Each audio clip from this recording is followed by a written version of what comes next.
Welcome to the Sharpe Way show. So happy to have you with me this evening, a little bit past 8 p.m. on the East Coast. And I wasn't going to do a show tonight. I was taking another day off. I was being lazy. But then I said to myself, you know what? It isn't every day that Donald Trump comes to Madison Square Garden and does a 6-hour live event with like everybody and their grandma. That doesn't happen. So maybe I should do a show talking about that. And to be forward, I knew it was going to happen, but I thought it would be much more of a traditional rally. That's what I assumed it would be. Shame on me. My assumption was incorrect. It was not that, but that's what I thought. It'll be a traditional rally. There'll be some cool things here or there, whatever, but it's the same old, Trump rally thing.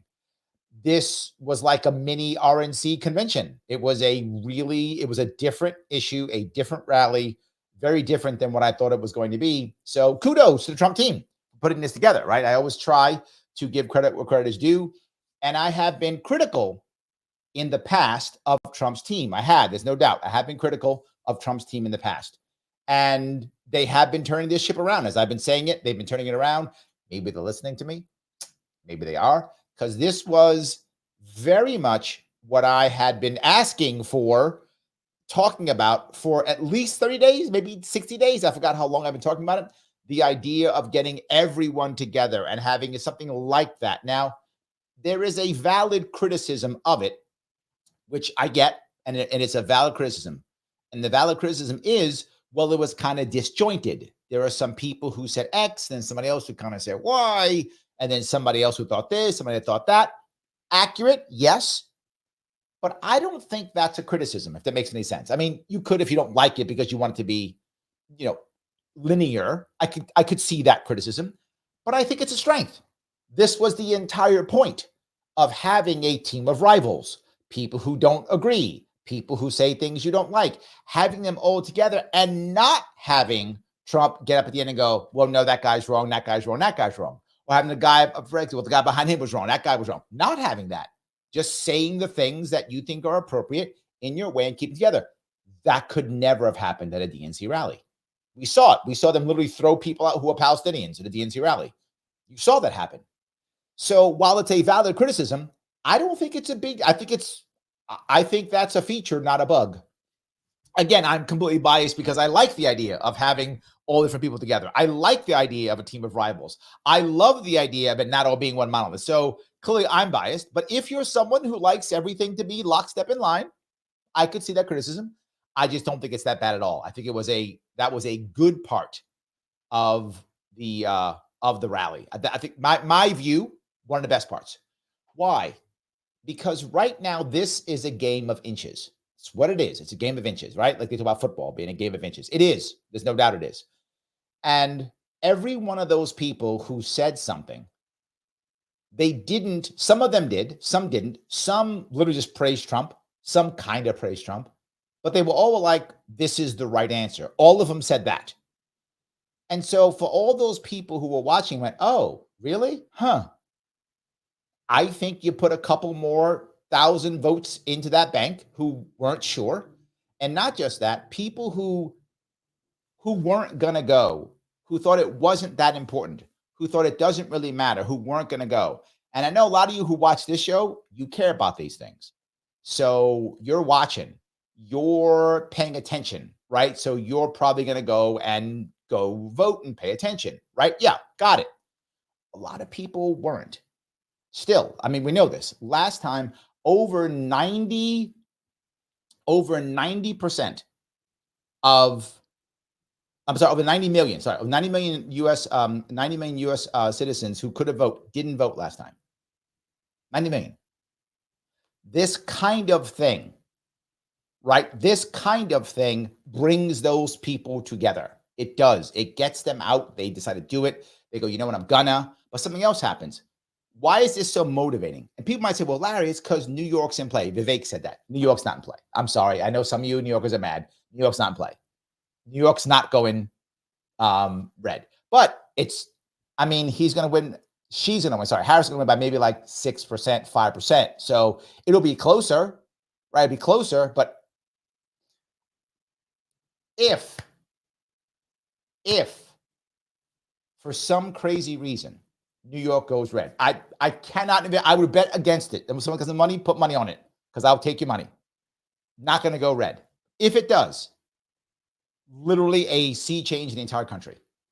So it's not going to go. But why would they do it in New York? There's a couple reasons why. Trump personally, plus local states, plus what it looks like. I'm going to give you 3 reasons why it was an MSG in New York City. And by the way, it was a brilliant idea, right? Look, when Karras has done good ideas, I say so. When Trump has a good idea, I say so. This was a brilliant idea, and it worked well. Even though some people say, "Oh, the guy up front was racist," whatever. That's cope. To be very, that's cope. And I'm telling you something that's going to sound kind of crazy. The Trump campaign, I'm sorry, I'm getting back into the 3 pieces, but let me first talk about the guy they talked about, the guy who said the jokes about Puerto Rico and black people and whatever, right? That comedian, they talked about free speech. So what? I am disappointed. Here's a mistake by the Trump team. Why distance yourself from him? Go, it's free speech. Whatever. Stop complaining. Why are you crying? That's what they should have done. That would have matched the push of all the people. That apology was a problem. Not the end of the world at all. Be very clear. Not the end of the world. But they should have been like, whatever. Stop complaining. It's fine. So we believe in free speech. It's going to happen. What are you going to do? The idea of trying to, because you then validate what the Democrats and the left-leaning news, Democrat-leaning corporate news says, oh, see, they're all racist. That's how they love the racist guy. When you back off, you validate. Don't validate. You can't, you're allowing them to cancel you, if that makes any sense. So that was an error. Let me go back to the first piece. The 3 parts of why this was a good idea for Madison Square Garden. Number 1, bring all these people into New York, seeing them all there. And the one that you did not see was, well, that was a good one. You did not watch. That word might get me in trouble. That you did not watch was a bunch of people protesting Trump being here. Yeah, you didn't see that. You didn't see a bunch of people. I mean, I'm sure there was some out there. I'm sure there were, but it wasn't massive in any way, shape, or form. People were open to having him here. Big change, right? Showing you would show up here, right? Making people believe that New York's in play. Again, it's not, but it doesn't matter if it is. If Republicans believe New York is in play, Republicans will come out and vote. That's why it's so brilliant. How do I know this? I live in New York State. I travel up in New York State. And there are parts of New York State where only 1 in 6 people vote.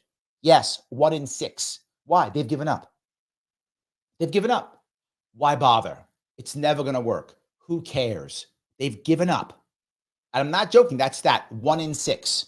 No wonder Republicans can't win anything. No one comes up to vote, of course, right? But when you give people hope, they show up.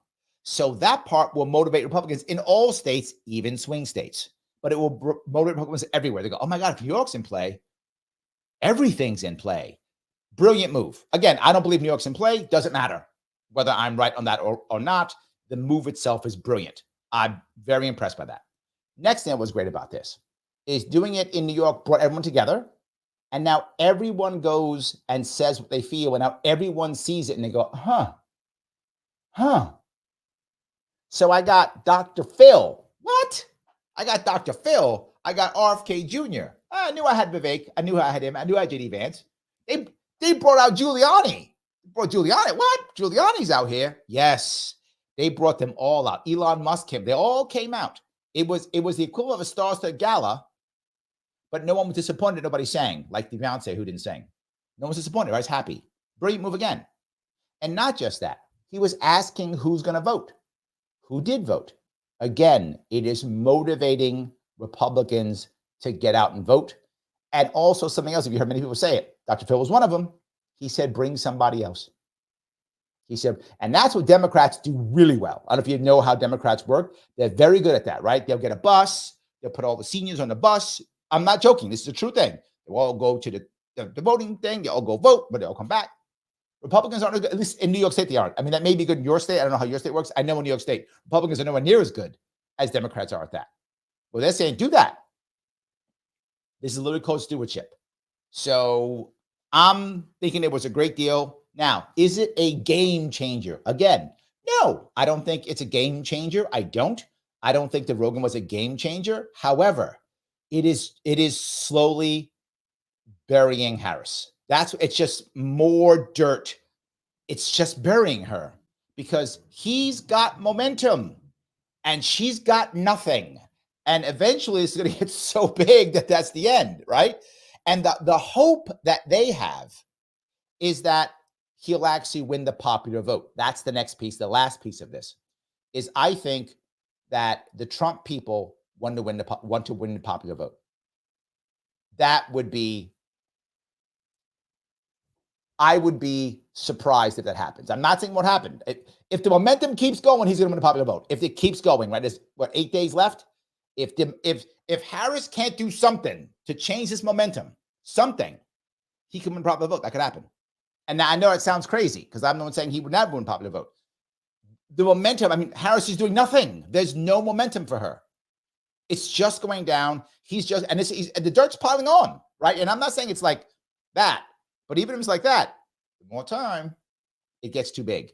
And that is my concern if you're a Harris supporter, you're in trouble because momentum is killing her now. And so now what do? I got 8 days left. She needs something. And people are already voting. So you've got, give or take, I think it's 50 million people already voted, I think, if my number's about right. About 50 million have already voted.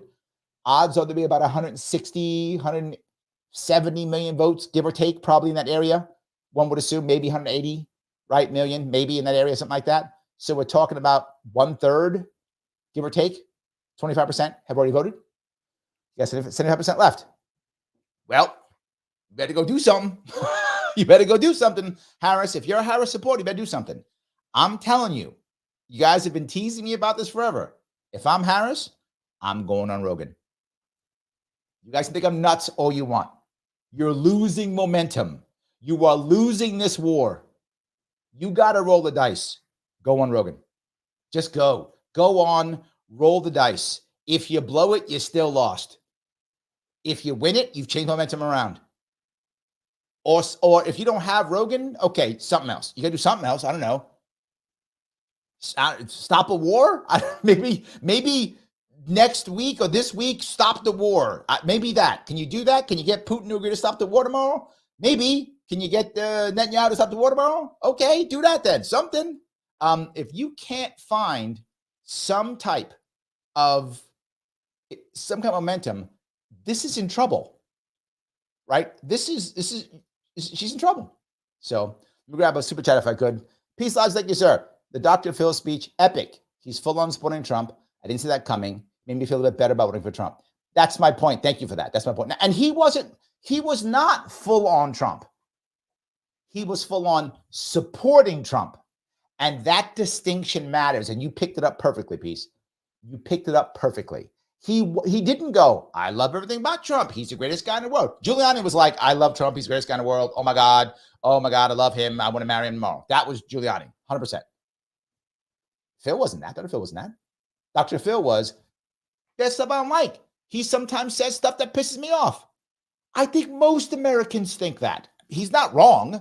Trump does say stuff that pisses people off. That's true. He said it. He's like, he pisses me off sometimes. Said it. I wish he wouldn't do that. But he made a very valid point. If any of you watched the Dr. Phil piece, he talked about bullying. And it's a piece that I bring up all the time. And Dr. Phil's correct with it. I agree with him. I say it all the time too. Is there a power dynamic? That's the key. Is there a power dynamic? If I'm some guy and you're some guy and I call you a name and you call me a name, that's not bullying. That's just two dudes calling each other names. Not bullying. That's just us yapping at each other. But say I'm your boss. Okay, now I'm bullying you. Say I'm not your boss, but I'm a manager in your company and you're not. Now I'm bullying you.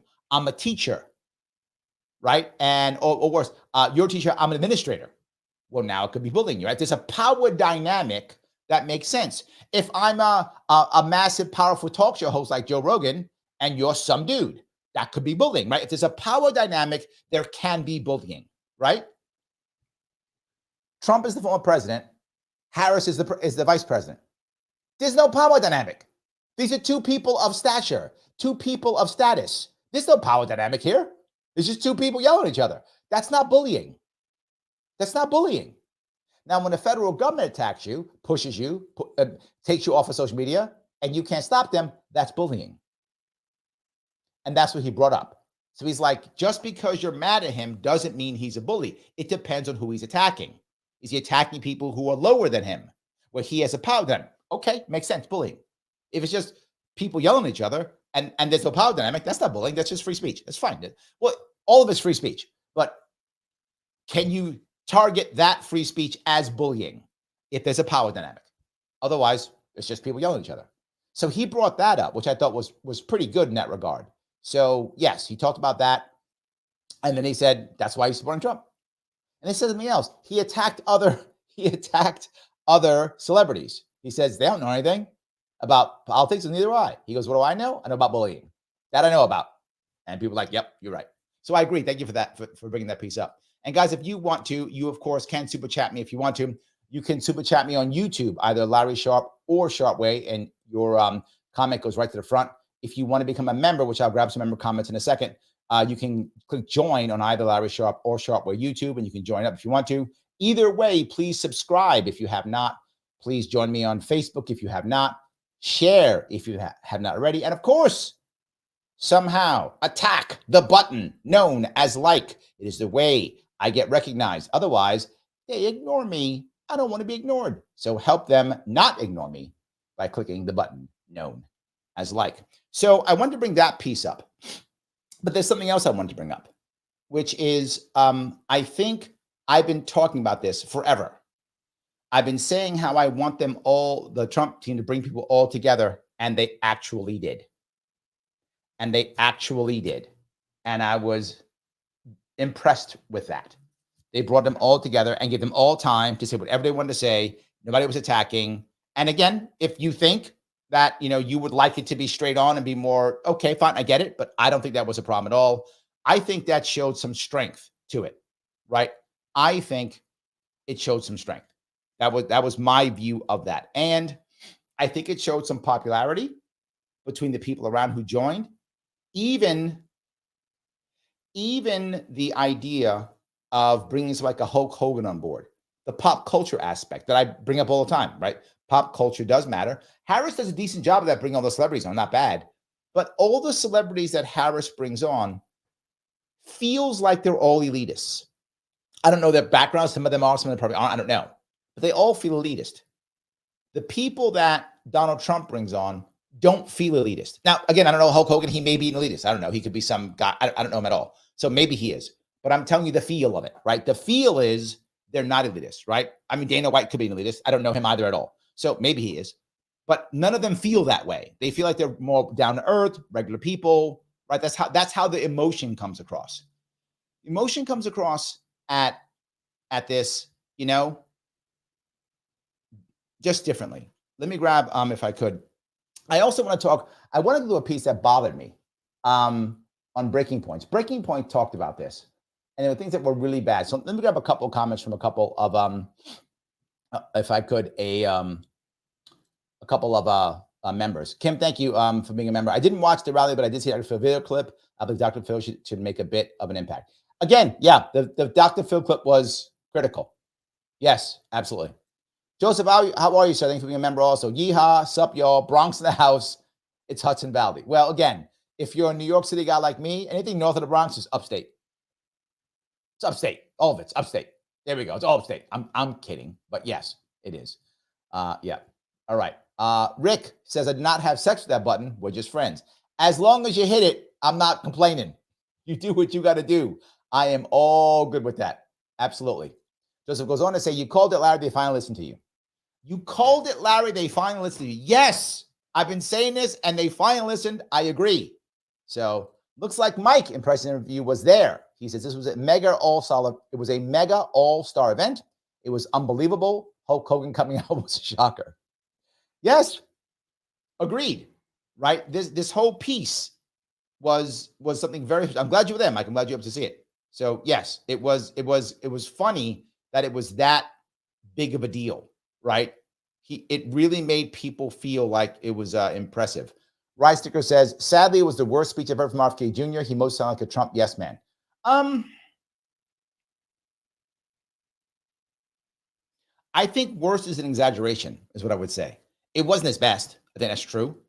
But this was a Trump rally. So this wasn't an RFK Jr. rally, if that makes any sense. This wasn't even a Maha rally. No, Maha was brought up more than once, not only by him. That's the part I also like. Maha was brought up more than once, not only by RFK Jr. So that was a great thing. I did like that. But again, he is it, if this wasn't a Maha rally, that makes any sense. I think you've pushed a little bit. I wouldn't go worst. It wasn't his best, but it wasn't his best because this is a Trump rally. That's what it was. So I'm going to give him a little bit of a pass on that, if that makes any sense. So let me grab a couple of these. Peace. How are you? Thank you for the $5. Also, Tommy Lou said out loud, I'm voting for Trump. I like Tom. He comes across as a genuine human being. I recommend. I know Tom. I met him in DC.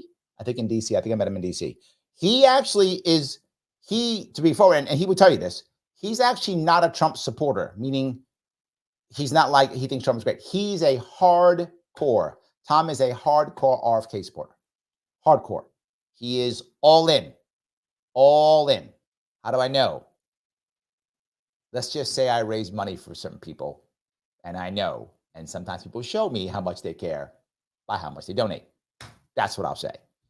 He's a hardcore RFK Jr. supporter, and he's voting for Trump because of RFK. I'm not talking out of turn. If you asked him, he would tell you that. That's why he's doing it. I'm not saying it's a bad or a good thing, but I am saying I think, and this is actually making me rethink something now. Thank you for bringing this up, Peace.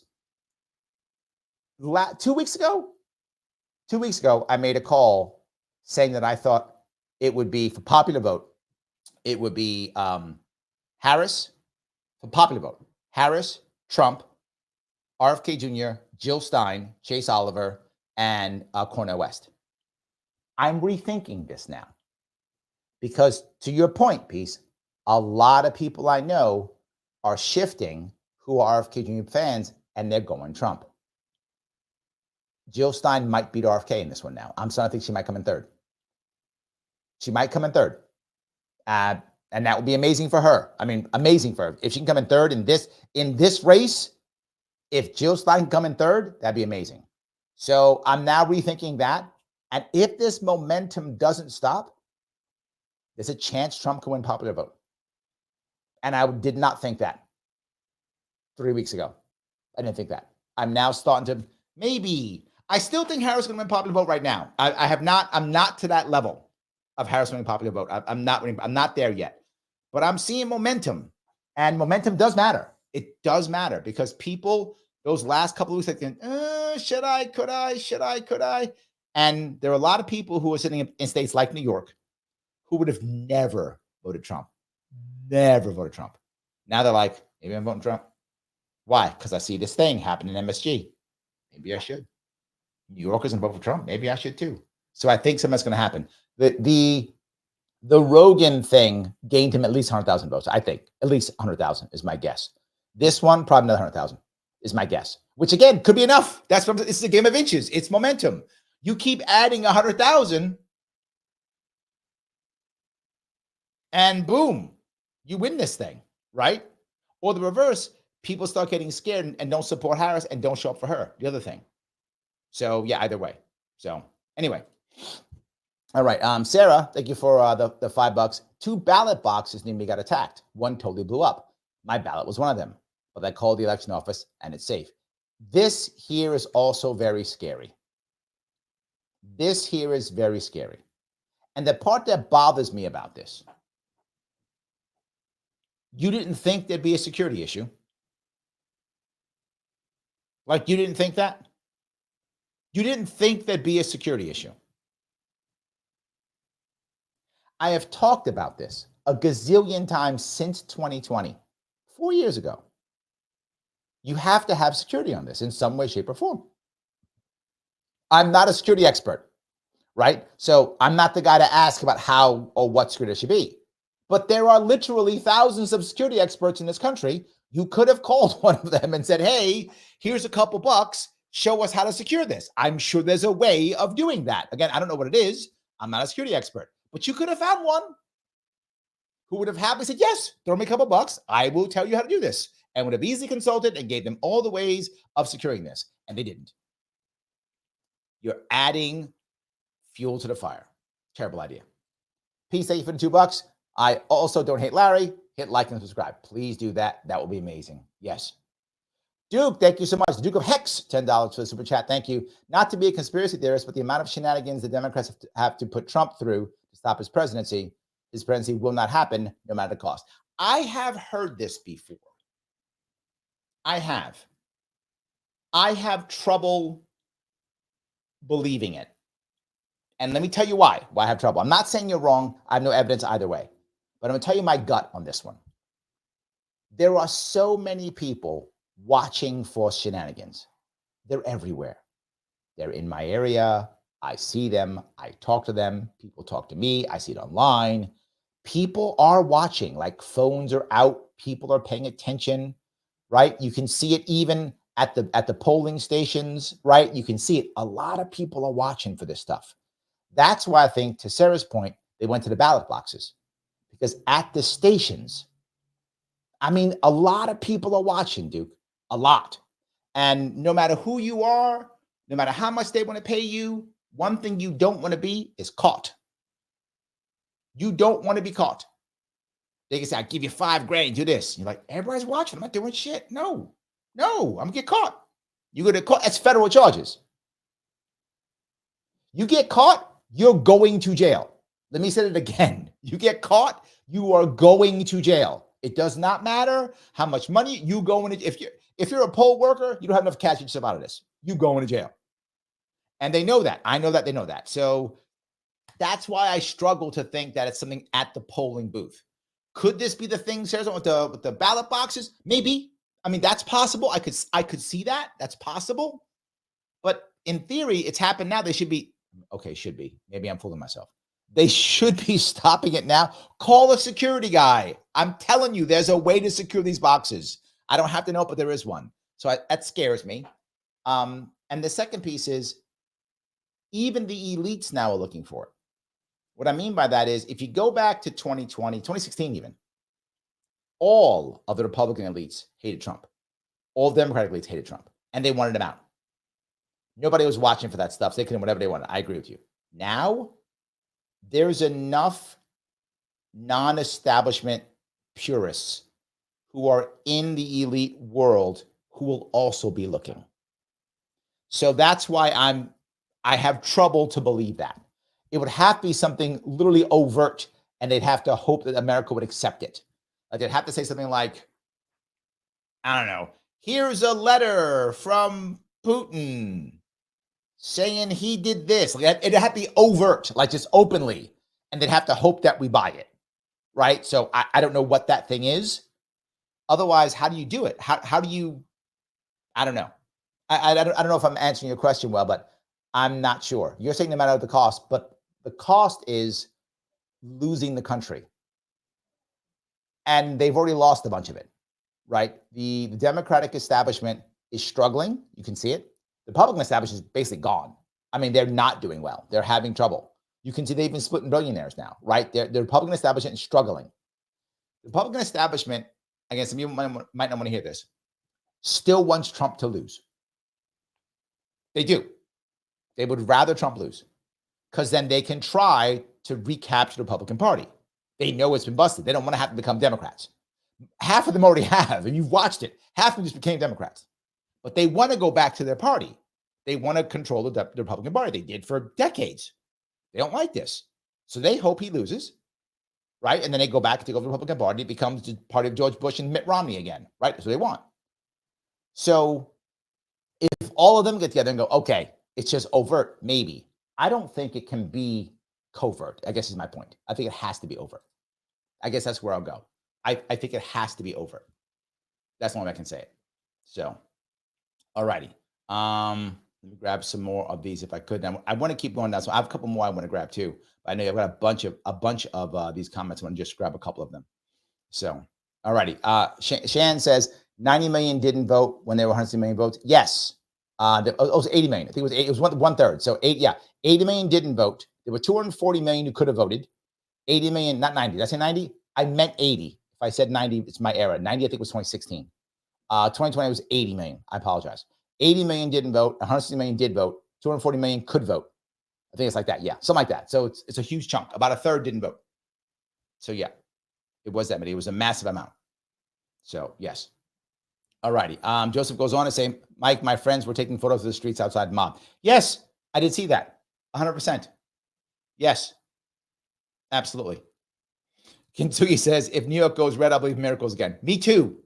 Kintsugi, me and you together. Yes, 100%. 100% simpatico. I could not see that. That sounds crazy. What I want to bring up, though, if I could, I want to show the response, believe it or not, from Breaking Points. And I am not always on Sagar's side. I'm not. This one, I kind of am. And I'm not always on Crystal's side. She is like 100% wrong on this one. Like just badly wrong on this one. She reminds me in a way of Bill Maher. What do I mean by that? If you look at Bill Maher, usually about a year before an election, his show is watchable. He often has some really good takes on things. You can find a libertarian streak in him. You can see that pop up often, right? Get about 6 months, 8 months out of election, his show becomes unwatchable. It just becomes the Trump's bad show. Trump is evil show. That becomes a show. Trump is evil, Trump's bad, Republicans bad, Trump bad, that's everything. Crystal was okay for a while.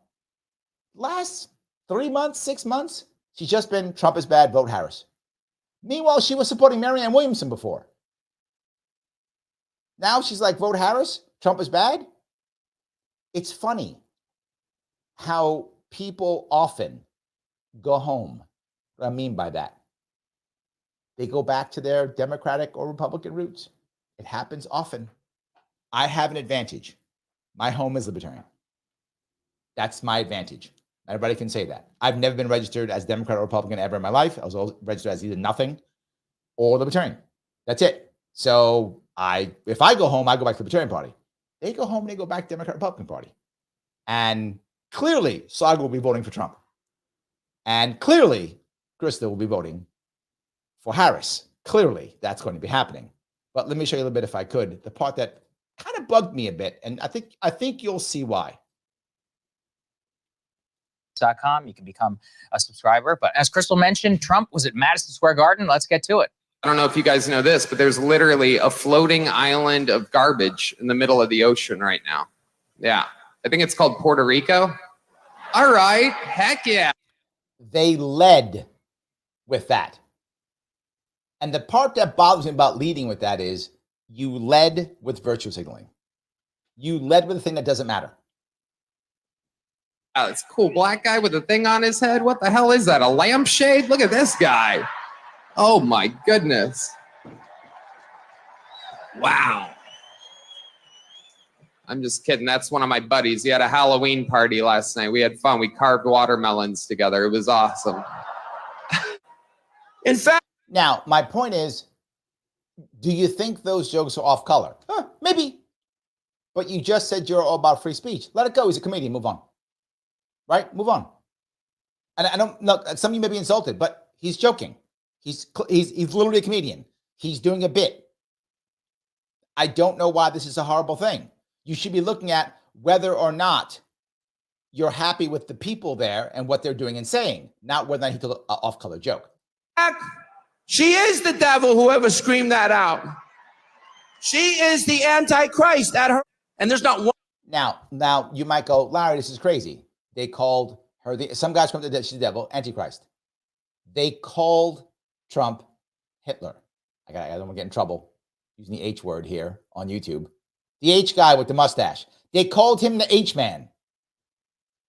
Is either so bad either way? I mean, it's what they're doing. They're leading with this. One moment I've ever been with him off camera where he's spending his time grousing about people he hates. Ever. He's talking about the people and the country he loves in his private time. Trust me. You know something, Trump maniacs? There he is. I don't see. He called them Trump maniacs. Stinking Nazis in here. N-words. Stop N-words. I don't see no stinking domestic terrorist in here. I'm getting canceled. The only thing I see in here are a bunch of hard-working men and women that are real Americans, brother. Now, my point being, I don't know Hulk Hogan at all. Never met him. Isn't he elitist? Maybe. I don't know. He could be. But he comes across as not an elitist, right? He comes across as not, the emotion is he's not an elitist. That other guy who was talking about the Antichrist, he might be, I don't know him either. He could be an elitist. He doesn't come across that way. Even Tucker, who's clearly an elitist, does not come across that way at all. Comes across like, I'm on a farm, I'm hanging out. They all come across like regular people, right? And that's the critical aspect here that you see, that you don't see in DNC. So that was before Donald Trump even took the stage. It was, as I described, full MAGA. I would put it as a mini RNC, effectively. Lots of controversy this morning. I would agree with him. I think it was like a mini RNC. I completely agree. Yes. Sarah, thank you for the $5 super chat. Larry, I think Trump's campaign was stupid, unprofessional with that comedian. Free speech, not excuse for that comedian. I agree. That was a dumb move. But okay, I'm sorry. I should have been clear. Thank you, Sarah, for allowing me to clarify. I would have never led with this guy. I completely agree. But once you did it, you got to just flow with it. You're correct. I'd have never led with this guy. Of course not. Why would I leave with this guy? No way. So yes, any guy who could be this way, I would never lead with. I might throw him in there somewhere. Maybe, depends if he's that popular. I don't know the guy, so I don't know if he's that popular. Maybe he is. I agree with you. Terrible move. Trump's campaign mistake there. And I said up front, it was a mistake, but it was a minor mistake. That, in other words, how do I explain this? It was a minor mistake, meaning the people of Puerto Rico aren't all of a sudden go, oh, that's okay, I'm not going to vote for Trump. By the way, if you're in Puerto Rico, you don't get to vote for Trump unless you move to America. The people in Puerto Rico cannot vote for Trump. You have to be in a state. You can be Puerto Rican, but you have to be registered in a state to actually vote. I don't know if most people know that. If you're in Puerto Rico, you don't get to vote for president. If you are Puerto Rican, but you are living in a U.S. state and you're registered in that state, you may vote for president. So I don't know if that changed anybody's mind. I don't know. A lot of people feel like Puerto Rico got trashed by all the hurricanes and such, and that's why it's so trash. So I don't know. But I agree with you. I would not have done it. I think it was a bad move. But once it's done, it's done. I can't undo it. So now I just lean into it, right? And you may say, Larry, you're going to double down? Yes. Once you lean in, I think you have to lean in. But your point's valid. I think it was an error to do so. But you just got to move past it. They made it worse by backing off, right? They made it worse. So Mike says, the only person I got to interact with who was in the close-up Section 8 side was Mike Johnson, and he autographed my MAGA sign. That's actually pretty cool, Mike. I like that. That's pretty cool. All right. Over Tony Hinchcliffe's joke there about Puerto Rico. In fact, the Trump campaign themselves have come out and they've distanced them from it. Let me go ahead and read you what they said in a statement this morning. Quote, the joke does not reflect the views of President Trump or the campaign. So I'm sure there will be a lot of bedwetting over this on both sides. What I mean by that, Crystal, is not the liberal freak out over it, but on the Republican side, there's a big debate over why should you even apologize over a joke. I like Tony and think he did a great job specifically at the Tom Brady roast and previously. The thing is, and this is what I've been thinking about, the reason why is that you shouldn't necessarily just have an edgy campaign guy, an edgy comedian at a campaign event. This is exactly what I was saying with you, Sarah. I agree with you. This was a bad idea. But once you screwed up, walk through it. You made the error, keep moving. That is my issue, but I agree with you. Sarah's like, I knew Larry would say that. I think free speech and being professional are two different things. Yes, you're right. My point was on the response. That's all. That was my point. Because it appears as if that is a reflection of the campaign, as opposed to at a roast or elsewhere. Now, look, in general, if making a joke about Puerto Rico is literally enough to push you over the edge, I don't know. I think it's frankly kind of ridiculous, but maybe people vote that way. Look at how upset Crystal is. She is visibly upset. She does not like this because it feels bad. I'm not joking. This is what it feels bad. She doesn't like it because it feels bad. way. The point remains that there are 500,000 people of Puerto Rican descent, apparently, in the state of Pennsylvania. Really I saw has one of the largest our old communities in the friend country. Chuck Rocha, who runs that Latino-focused Nuestra PAC or whatever, and he's already raising money. He's like, give me money so I can text this to everybody. Bad Bunny came out and endorsed Kamala Harris immediately after this came out. So look, will it make a big difference? I don't know. But I think that the point stands that in general, like 9 days out for this, the Puerto Rico joke, it just doesn't appear to be helpful. I guess the counter. That's it. Yes, it is not helpful at all. It was not the smart move. I completely agree. It was not the smart move. Yes, it was absolutely not the smart move. I completely agree. Yes. John asks, hey, Larry, will there ever be a point the corporate media doesn't call Trump Hitler? The H guy, sorry, I keep saying that. People think they hate the corporate media enough. You don't. It's a spit in the face of all the victims of the other N-word guys. Yes, agreed. I'm with you. But no, everybody I don't like is the H-man. That's how it works. Now, corporate media is absolutely losing its power. This election is showing that.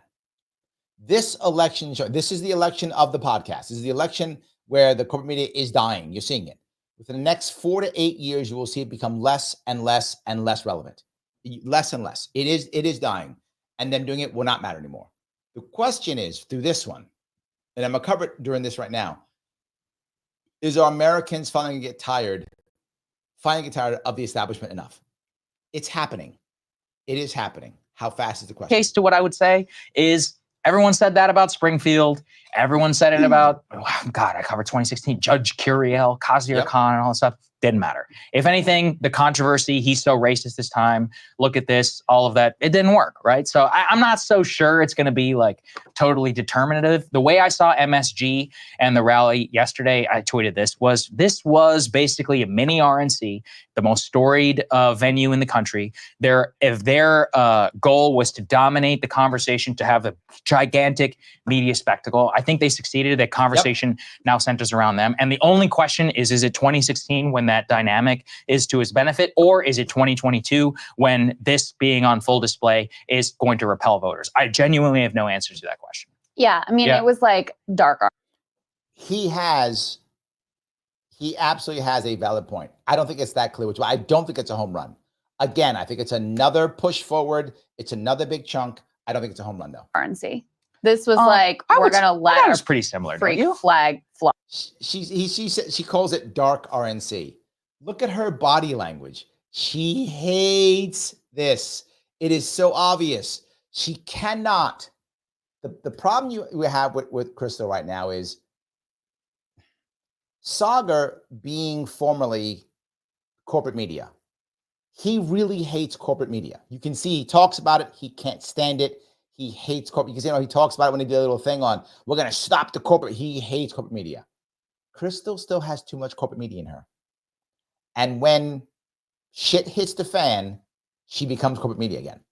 She goes back to it, and she's going to it right now. Like, she can't, like, this is unprofessional.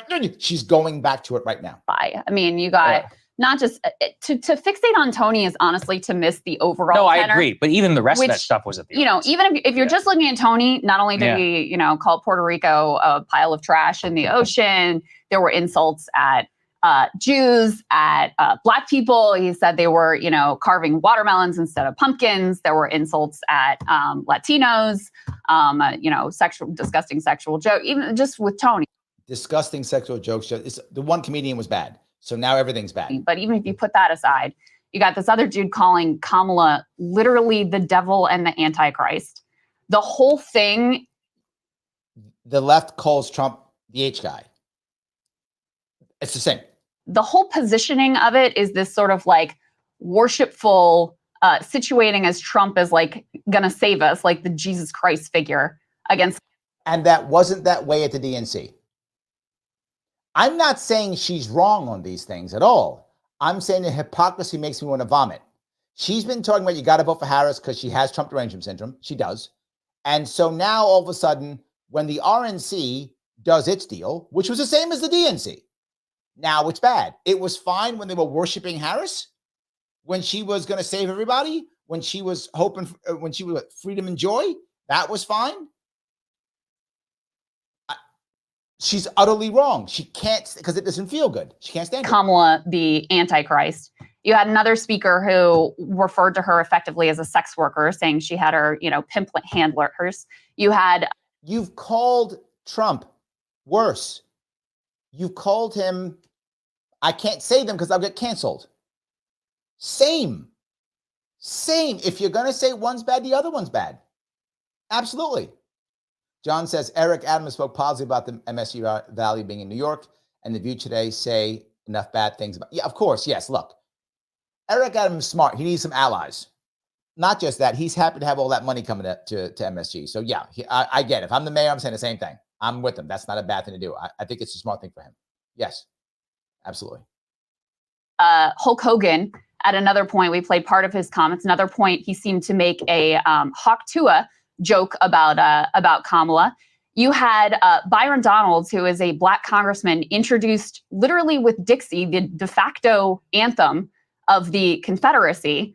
And then, of course, you have Trump doing his normal thing, talking about that. So every single thing she mentioned, which I would agree with many things, was just virtue signaling issues. That's what they were. And again, people are tired of the shaming. Rogan said that. And I'll bring up this point, which is a little bit off, but still on. Her and her oldest son, Kyle, had decided to scold Joe Rogan and burn the bridge with Joe Rogan. Why? Over this. They both have TDS so bad, they burned their bridges with Joe Rogan. When they were on Rogan, they were like friends. And they're going to burn that bridge. Why? Over this. Now, I'm not friends with Joe Rogan, but if I was, this would not be a reason to burn that bridge. Would not be a reason. Would not be a reason to burn that bridge. I know lots of people who are my friends who think that Trump is the worst thing in the world and are going to vote for Harris. I'm not burning the bridge. I know people, lots of them, who used to support Bernie who now are voting for Trump. I'm not burning that bridge. I don't care. Vote for who you want. You're not bad all of a sudden because you want to vote for somebody. I know people voting for Trump and for Harris. And people writing people in. I know all of them. You would burn your bridge for that. Think about that. If any of you knew Joe Rogan, would you burn your bridge over Trump? Or Harris, if you wanted to vote for Harris? I don't care. She will. Within, talking about using the Alien Enemies Act, which was last used for Japanese internment. So, the overall question of the rally or why it even existed, to me, it's less about an electoral consideration. And it's more about creating a sense of inevitability and sort of like domination. Mm-hmm. And we already see, and we're going to talk about the Washington Post, like Jeff Bezos pulling his endorsement. You see some elites basically hedging their bets, trying to not get on Trump's bad side because they think he might win. Yes, which drives her and all the elites crazy. Yes. They're afraid of that quote unquote retribution that could come. So having this very, ominous spectacle in the center of okay, let's be clear. They're not. This is something she just made up. They don't think that Trump is going to arrest Jeff Bezos if Jeff Bezos were to, endorse Harris or something. Nobody thinks that. She just made that up. Jeff is not like, man, if I don't endorse Harris, Trump will arrest me. He's not thinking that. Nobody is. That's not how it works. It's not how it works. No one. She's making that up. It's utterly not true. I'm going to bring up one more if I could. Jess says, I remember playing with wrestling figures with my brother. Everyone wanted a Hulk. Yeah. I'm old to remember, if some of you are old enough, the Saturday morning Hulk Hogan cartoon. May bring up some memories for some of you. So yes. Very diverse, deep blue city. Yeah, I think that's more what it's about. And it ties into, there could be a vibe with it because it seems it's like a lot of bravado. It's basically projecting like, we are already so confident that we've won this thing that we can send Tony Hinchcliffe out there to insult a major critical demographic group. Okay, no, that's not what happened. I'm sure he didn't run his stuff by. If they knew he was going to say, they wouldn't have done it. They didn't do that. She's just making this up because she's upset. None of that's true. Right? They didn't go, oh yeah, let's go insult people. Stop. That's not what happened. She's just making this up. None of that happened. They probably thought, oh, this is a cool guy. We don't care. That might have happened. They didn't bother checking what his what his set was. That's probably true, and they regret it. If they didn't regret it, they wouldn't have said sorry. Like what she's saying makes no sense. If they didn't regret it, they wouldn't have said sorry. So of course they regret it. It was a mistake. Of course it was. So stop that. She's making this up also. She's coping horribly. And I've watched her I watch Breaking Boys often. And I've watched her in the last month or so, a lot of cope. She is coping hard because she's afraid Trump's going to win and she hates the idea that Trump's going to win. And you see Saga's happy because Saga's like, I think my guy's going to win. So he thinks Trump is going to win. You can see it. And it's not a good look for her at all. So K's John Stone, $2. Thank you, my friend. I appreciate it. Peace. Again, thank you for the $5. I like Saga. I'm a huge financial supporter of the show. Crystal, there are moments I shake my head. Thank God Saga is there. No, to be forward, Crystal's usually, I think, pretty fair. I think she usually is, right? Obviously, she leans left. It's fine. Doesn't mean you're not fair. You can lean left and still be fair. You can lean right and lean fair and still be fair. Right? I think she's usually pretty fair. When it comes to TDS, no, she's coping hard. This is a spot where this in my view. Now you might disagree with me. This is a spot where she has a blind spot here. I don't think she sees it. She has a blind spot and she doesn't see it. So, yes. Kevin, are you asking me? What's the epic party you're a part of? I'm not sure. Are you asking me, Kevin? If you are, I am still a lifetime member of the Libertarian Party. So, yes, absolutely. Mike Voss, how are you, sir? Turned up polls, which I've told you about for quite some time, has already moved back to Trump. It's over and only will continue. At the moment, you're correct. I haven't fought you on this at all, Mike. I haven't said you were wrong, but you were calling this like freaking a month ago. I'm not ready. It could still turn, but you are correct. It is clearly doing this. Trump is on the march. That's true. Momentum is all his. That's why she's so stressed. You are correct. You are correct. Yes. So Kintsugi says, I just can't see her doing well on Rogan. Kintsugi, if you're with her, you got to think about what's your other answer, right? You need something. And if there's another answer, I'm okay with it, right? I'm okay with another answer. But if you don't have one, this is the one, right? That's what the answer you got. She's in trouble. Swing state. Like it almost has the vibes of like Hillary Clinton popping the champagne on the plane on a. Yes. And her not getting it. What the Democrats have done, the error that they have made is they created Hillary Clinton 2.0 in Harris. That was the error they made. America is looking for change. And it was looking for change in 2008. And they threw up Hillary. And in comes Obama, who, again, looked like change. Clearly was not. But did look like change. And Americans, let's take this guy. He's changed. Let's grab him. And Hillary loses. Of course, Hillary was she was literally Ms. Establishment. Whether you liked her policies or not, whatever you think of Hillary Clinton, she was the poster child for the establishment. Of course, she lost against Obama. Of course. And then, who did they throw up against Obama? Who did Republicans throw up against? Mitt Romney? Are you kidding me? Mr. Establishment. After he'd won. Okay, of course. Of course. So here comes Trump. The country again, vote 2016, begging for change. Who do you put up against him? Again, you put the post child for establishment, Hillary Clinton. Yeah. Now, why was Biden different? Biden was different for many reasons. One, he had Obama. And Obama, in many Democrats' view, still had that magical, back in the day, oh my God, had some of that. Trump was having some his own issues with his response to COVID. So Biden ekes that one out. But now the country's begging for change. So who Democrats put up? Miss Establishment, Hillary Clinton 2.0. Harris, who didn't even get voted on, who was selected, anointed. They couldn't have put a worse person up. They would have been better, and some of you are going to vomit when I say this, but they would have been better with Gavin Newsom. I'm not joking. Because Gavin Newsom can play a game like Clinton can. Gavin Newsom is a Clinton-esque candidate. He's a terrible governor, but a Clinton-esque candidate.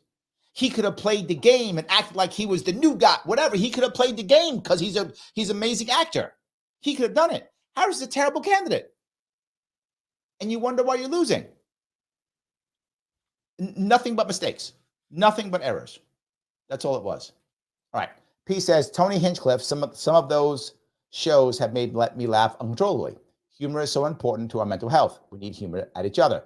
Yes, look, I wasn't insulted by those jokes. I got them. I wasn't insulted at all. And one of them was a black guy joke. I don't give a shit. I don't care. It's fine. I'm not insulted by it at all. But that doesn't matter. I think what Sarah said is true, and what Sagar said is true. This is an actual RNC event. This is a campaign event. Not the place for him. Not the place for him, right? Now, if he wants to do his own event and then Trump shows up at that event and says a couple words, it's fine. But this was really an RNC/campaign event.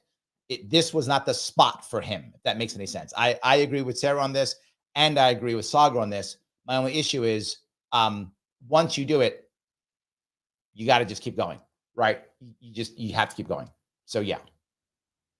Election day, which also, by the way, happened on the way to New York. But for them, it's sort of true because even if they lose, they're going to claim that they won. And that's the other goal of this rally and the one they're doing in New Mexico, the one. So this is just done so they can say the election was stolen. That's her thought process. They're doing Virginia, whatever. Trump constantly talking about how, they've got him with 93% odds that he's going to win, et cetera, bolstering poly market and all of these odds makers that show wow. So now all the poly markets are wrong. You hear? At no point is she saying why her person's better. She's just dismissing everything they're doing as they're not being real or being fake or something. This is a common problem, and people are just tired of the dismissing. They're tired of the shaming. They're tired of the scolding. They're tired of disrespect. And it's coming, and right now it's coming almost only from the Democrats. And to be forward, this isn't coming from the left. Don't be clear. If you are a leftist, not a Democrat, you're dismissed too. They are dismissing Jill Stein. They're insulting her. They're calling her names. They're shaming her. They're shaming her voters. So I know a lot of people on the right go, oh, left's all the same. They're not. Democrats are not leftists. They're separate. Leftists feel the exact same thing. Disrespected, ignored, dismissed, attacked, shamed, all those things. Yes, and she's helping. She's helping right on board. Andrew says, wasn't Dr. Phil apolitical? Yes, which is why it moved many people. Yes, which is why it moved many people. And instead of people saying, why did Dr. Phil, why is Hulk Hogan, why are people doing this? Instead, they go, shame on you. Shame on you, Dr. Phil. Shame on you, Hulk Hogan. And Hulk Hogan's like, I don't care what you think. Dr. Phil's like, I don't care what you think. Dr. Phil said it. He's like, I don't care what you think. Because I don't need a job. You can't cancel me. Dr. Phil talked about cancel culture. No, you can't cancel me. I'm Dr. Phil. You can't cancel me. He's right. I wish I was Dr. Phil. Yes, absolutely. Duke says, Harris isn't good in a no-holds-barred interview, especially throughout interview. Again, you guys, I'm not saying any of you are wrong. I'm saying if not that, you got to give me something else for Harris, or she's going to lose this thing. Right? That's what's going to happen. She's going to lose this thing. John's the opposite. He says, I think Harris would do well on Rogan, but I don't think her team come up with an answer to get around the desire for them to muzzle Elon on X. Yeah, maybe, but I think she can. But again, then take your time. Look, this is her only chance to run for president. Harris can't win this nomination on her own ever again. This is her only chance. She's too bad of a candidate. She'll never have a second chance. This is your only chance. And I would ask you, Duke, if you think she'll do bad, if me and you are on her team and we're watching our candidate get her ass slowly kicked, because Mike is correct, the momentum is going directly up in Trump and down in her. You're losing momentum. You have 8 days left. You got to have an answer. I mean, you got to come up with something, or she's going to lose. And she's not coming back. Remember this, in the next 2 or 4 years, there's no her running for governor, or she's finished. She's a has-been. She either wins this or her career is over. She's done. That's the end for her. I'm not joking. She won't be in somebody's cabinet. She's done. She's incompetent. She's not going to be in anybody's cabinet. The people know who she is. So she has no shot. Her career is over. How do I save my candidate, Duke? How do I save my candidate if I don't go do on Rogan? I think John's right. I'm with John. I think we put her on Rogan and we roll the dice. We prep her. We tell her, stop going, don't do these other things. Let Beyonce go sing someplace and prep for this, or you're going to lose. I don't see another way around it. Rick, thank you for being a member, my friend. How about the Dems spending millions to promote Chase Oliver in swing states while the LP is supporting Trump? That's kind of weird, isn't it?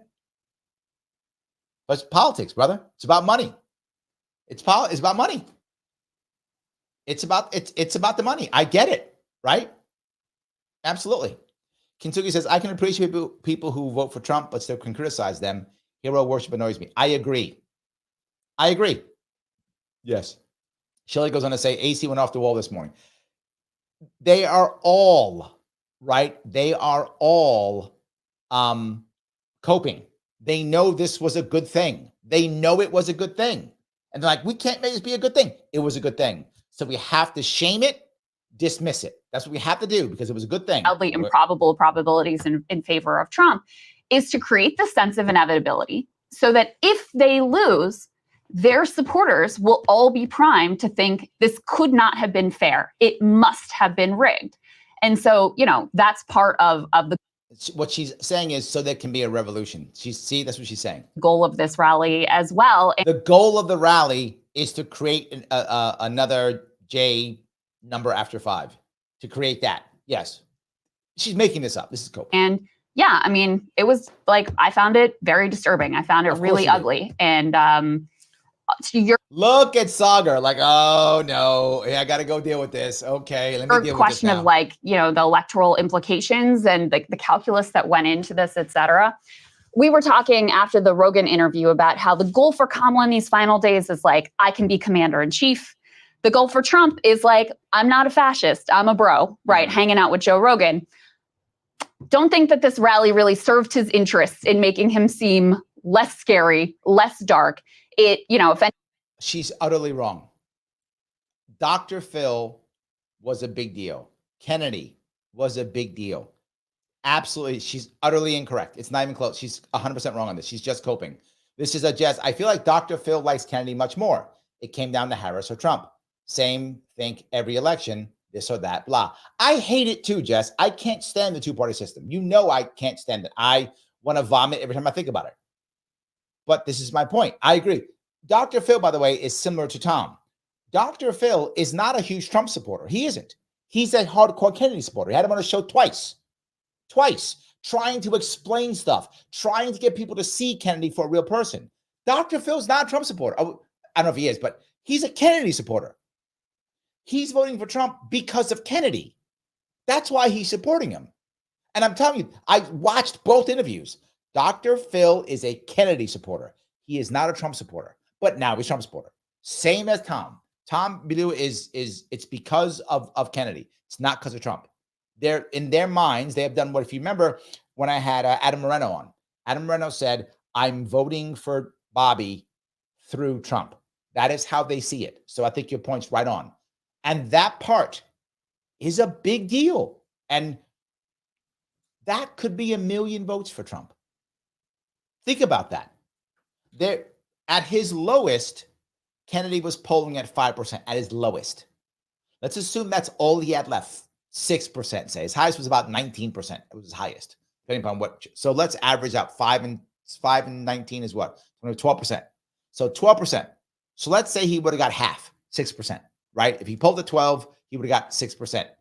And so if he would have got 6%, say half of those people actually vote for Trump. And we know over half will. The polling's in. Over half the people are going to vote for, who were supporting Kennedy, will vote for Trump. So that's 60%, say, whatever that is.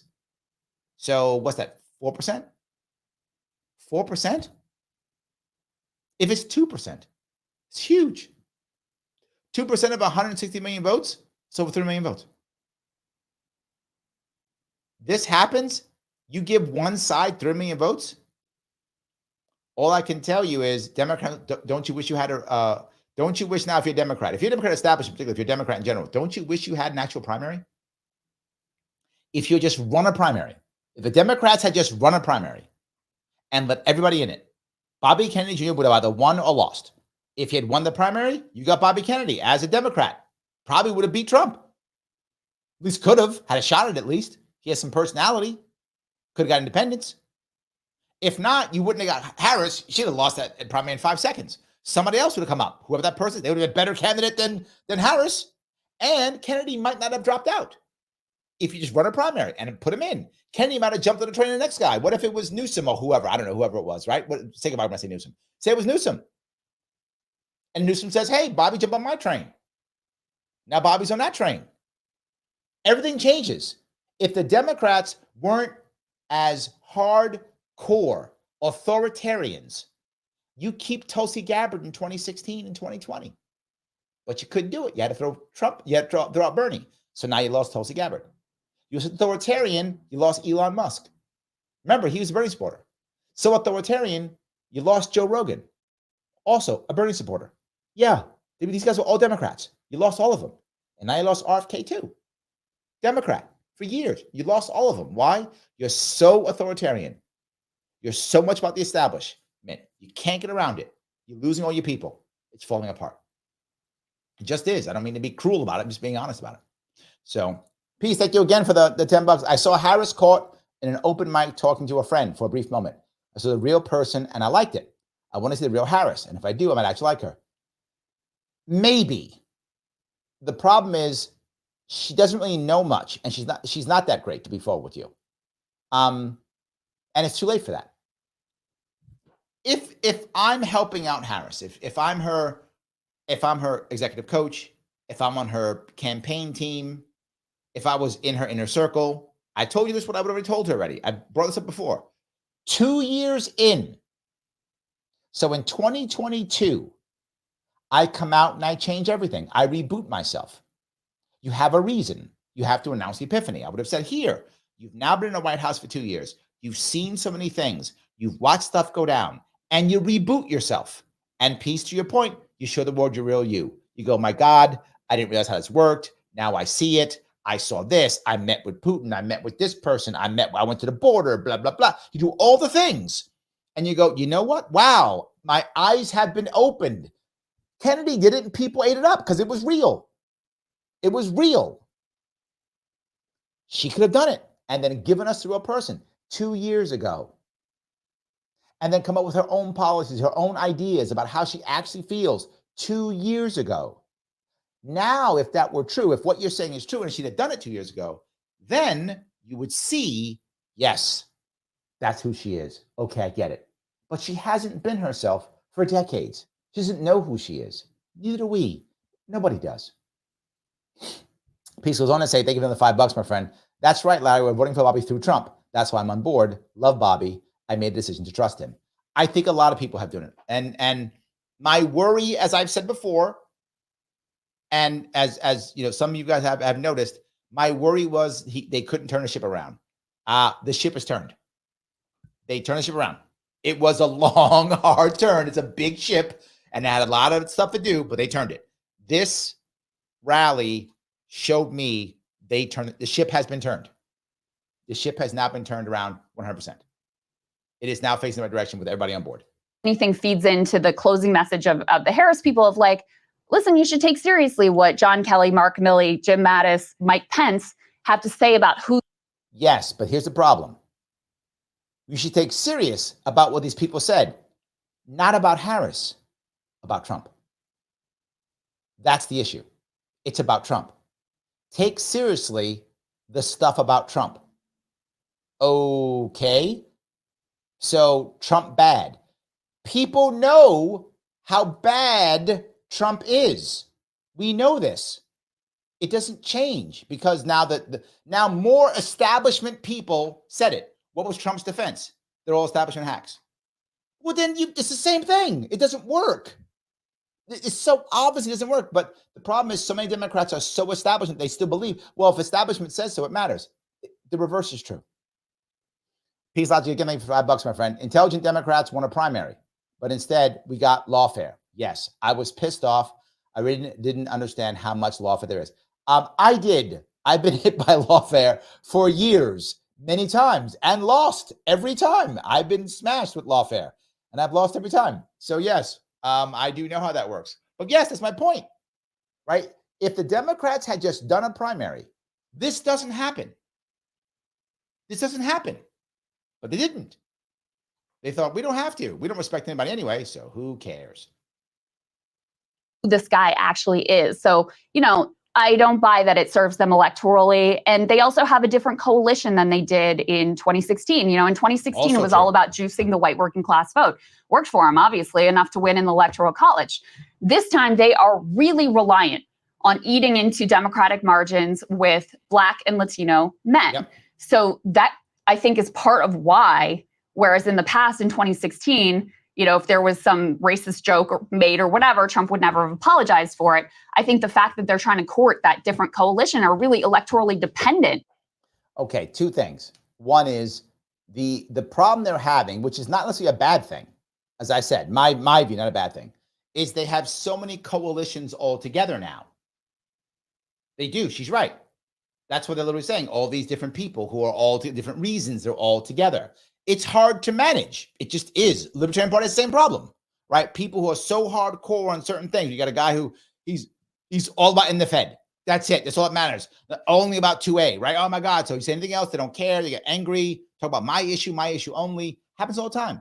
Republicans deal with the same problem. She's right. But that's not a bad thing for them. That's the way that he can make this thing work. That's why for some people who saw that, it seemed kind of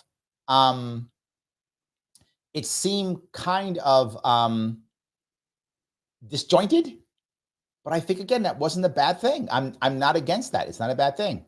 John, brother, thank you for the help. I appreciate it. Every dollar counts. Thank you so much, guys. I appreciate all the help. I'm doing my best to make this work.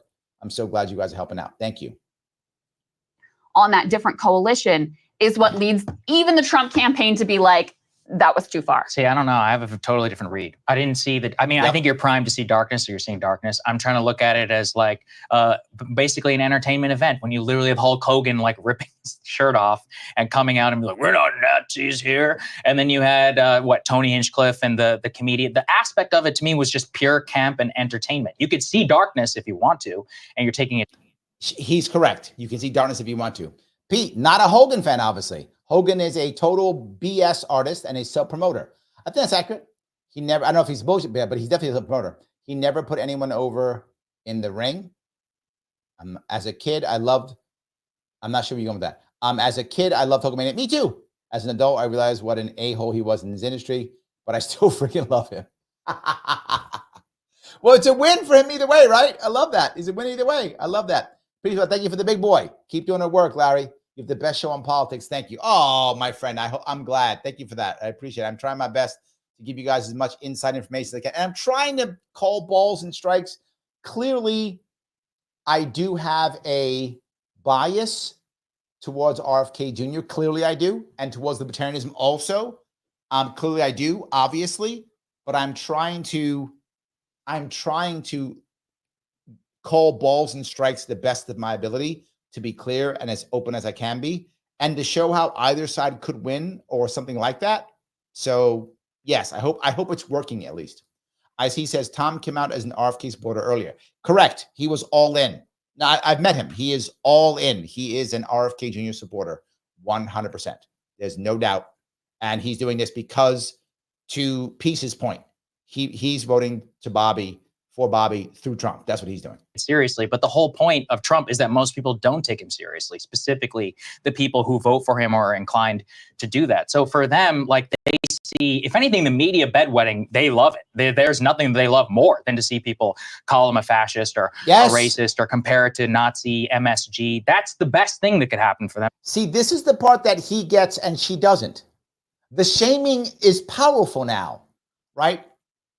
Mike Voss, who's my friend, and he's doing the show often. He's a Republican. And he laughs at the insults now. I mean, he might not have when he was younger. I don't know. But I know now he does. He's like, whatever, call me an istrophobe. I don't care. He laughs at it. I do too. I get called ists and phobes all the time. I'm not even Republican. And I get called all the damn names. I don't care anymore. The shaming doesn't work on me. It doesn't work. This doesn't work on me. And I'll tell you an interesting story. A little bit interesting story here, if I could. I'm a little bit off topic, but in my 2018 campaign, I'm going to give somebody some credit here. I'm going to pull this off for a second. It's a real story. My 2018 campaign, why I felt this way and why this bothers me. is because in my 2018 campaign, towards the end of it, one of my close advisors, and I have many advisors in my campaign, and one of them is a still friend of mine, was still friends, a guy named Paul. Paul leans left, without question. He's a left-leaning libertarian. And we're at some event, and he looks at me and he goes, Larry, why do you hate the left? I said, what are you talking about? I don't hate the left. He goes, yeah, you do. He goes, you do. And I was like, no, I don't. What's wrong with you? I don't hate the left. He goes, yes, you do. I can see it. What's going on? What happened? What's going on with you? And I told him I didn't. And when I told him I wasn't lying to him, I couldn't see it. I was like, no, what are you talking about? I don't hate the left. I've come from New York City, but I hate the left. I don't hate the left. He goes, I can see it in how you're talking, blah, blah, blah. And I thought about it for a while. I said, why would he be telling me this? Right? Why would he tell me this? It's not true. It's what I believed. And then I started looking at it. And he was right. I was finding myself being disgusted by the left. And you people who are left, please, I'm being forward here. So please, this is not an insult to you. It's how I felt. And so after I told myself, dude, I think you're right. You know, and I'm lucky that I have advisors from all parts, all sides. Whenever I run, I actually put together a team of rivals. That's not a thing I make up. By the way, they literally did a news article on my 2018 team, and I had the most diverse team. I didn't say it. Newspapers did. Not me, newspapers. So I know that's true. And we talked about why. And here's the reason why in 2018. In 2018, the left was so dismissive of me, so disrespectful of me. The left press wouldn't talk to me. Left institutions wouldn't even talk to me. Nothing. I physically went to the teachers union, during their time when they're supposed to endorse, during endorsement meetings, their session. I went there and I said, I'm running for office. I was on the ballot. I'm libertarian. I said, I would like to just speak to your board. They went, no. I said, but you're endorsing today. Yes. So look, I know you're not going to endorse me. Can I just have a conversation? No, leave. They wouldn't let me talk to them before they endorsed Cuomo. I just want to talk. I'm on about. Nope, ignore me. That was a minor. There's so many. Newspapers would ignore me. Journalists would attack me, call me name. It was horrible. And any left-wing organization would just treat me like garbage. Literally just libertarian. You guys are insults, horrible. But the right would talk to me. They didn't like me either, but they would talk to me. They would insult me sometimes, but they would actually have a conversation. They would invite me in. I could talk to the right in 2018. And over time, because of the constant dismissing, the constant disrespect, I began to feel it in return. I began to feel anger or hatred towards him. And to a point where it was like I couldn't openly see it, but he could. He could look at me and go, what's wrong with you? And I thought to myself, he's right. And from that point, if any of you noticed what I was doing after that, I recognized that problem. And I went out of my way to talk to the left. Out of my way. There are very few libertarians, probably I can count on my hand, who talk to the left as much as I do and have enough rapport with the left than I have now. And I did it because of what Paul told me that day in 2018, 6 years ago, when I saw that I was building up a hatred towards the left because it was so dismissive of me. And it was just a response. So I understand why Republicans hate Democrats. Like, I get it. They did it to me. And I felt so disrespected and so dismissed, I began to hate them back. And again, this was not, I didn't even know, but it was happening. It was an undertone. Now I've changed that dramatically. Those of you who know me, I've changed that dramatically. But that's why I also found out that my 2018 campaign was becoming a right campaign. And I didn't notice it was becoming a right-wing campaign. I didn't notice that. I couldn't see it until my team started going, dude, are you going to do anything left? I'm like, oh, shit, I should, shouldn't I? So I started going out of my way. I started going out of my way to repair that because it's not good. I should not be that way, but I was. So that's how I can feel. That's how I know it, right? That's because it was that way. Now in 2022, the Republicans lawfared me to death. So they took over that mantle of me hating. I began to hate Republicans in 2022. And if you saw the amount of vitriol that I gave Republicans in 2022, you would have thought, and I'll go one step further, another little inside, I'll give you another inside thing. I was so mad at Republicans for making me throw my $400,000 away. Democrats left me alone in 2022. They left me alone. Democrats knew they were going to win. didn't care, left me alone. They didn't care. They're like, oh, Trump's fine. He ain't going to win. We don't care. They didn't care at all. The Republicans knew I had a shot at beating them. Republicans knew that if I got in the ballot, I might come in second and they might come in third. And they went, no way. We're going to sue you off the ballot. They spent 6 figures, 8 lawsuits getting me off the ballot. And it worked. I raised $400,000, threw it all in the garbage. Made all my supporters mad, lost friendships, lost relationships, pissed off donors, devastated me financially, $40,000 in debt at the end of that thing. Horrible. All because Republicans. So they took over my hatred from Democrats after that. They did. And I was not nice to Republicans after that. I was angry at judges. I was naming names. I was very angry about that. I have since relaxed. That was 2 years ago. I have since calmed down. But this stuff can be personal. This stuff can be real. If you're in this stuff, you feel it, it happens. So why did I tell you that story? Because I get why people get so angry and no one care. You can't insult me now politically. You cannot. It's not a thing. The shit that I went through does not matter what you call me. I will laugh in your face. I will laugh in your face and scold you back. Now, that might have happened in 2018. Now, can't touch me. Impossible. The shit I've been through does not matter at all. And that's why I hate both Democrats and Republicans together. I hate them all because they all went on their way to screw me over. So I kind of hate the system in general. Larry, why do you hate the system? I just told you why. So yes. All right, got a couple more. All righty.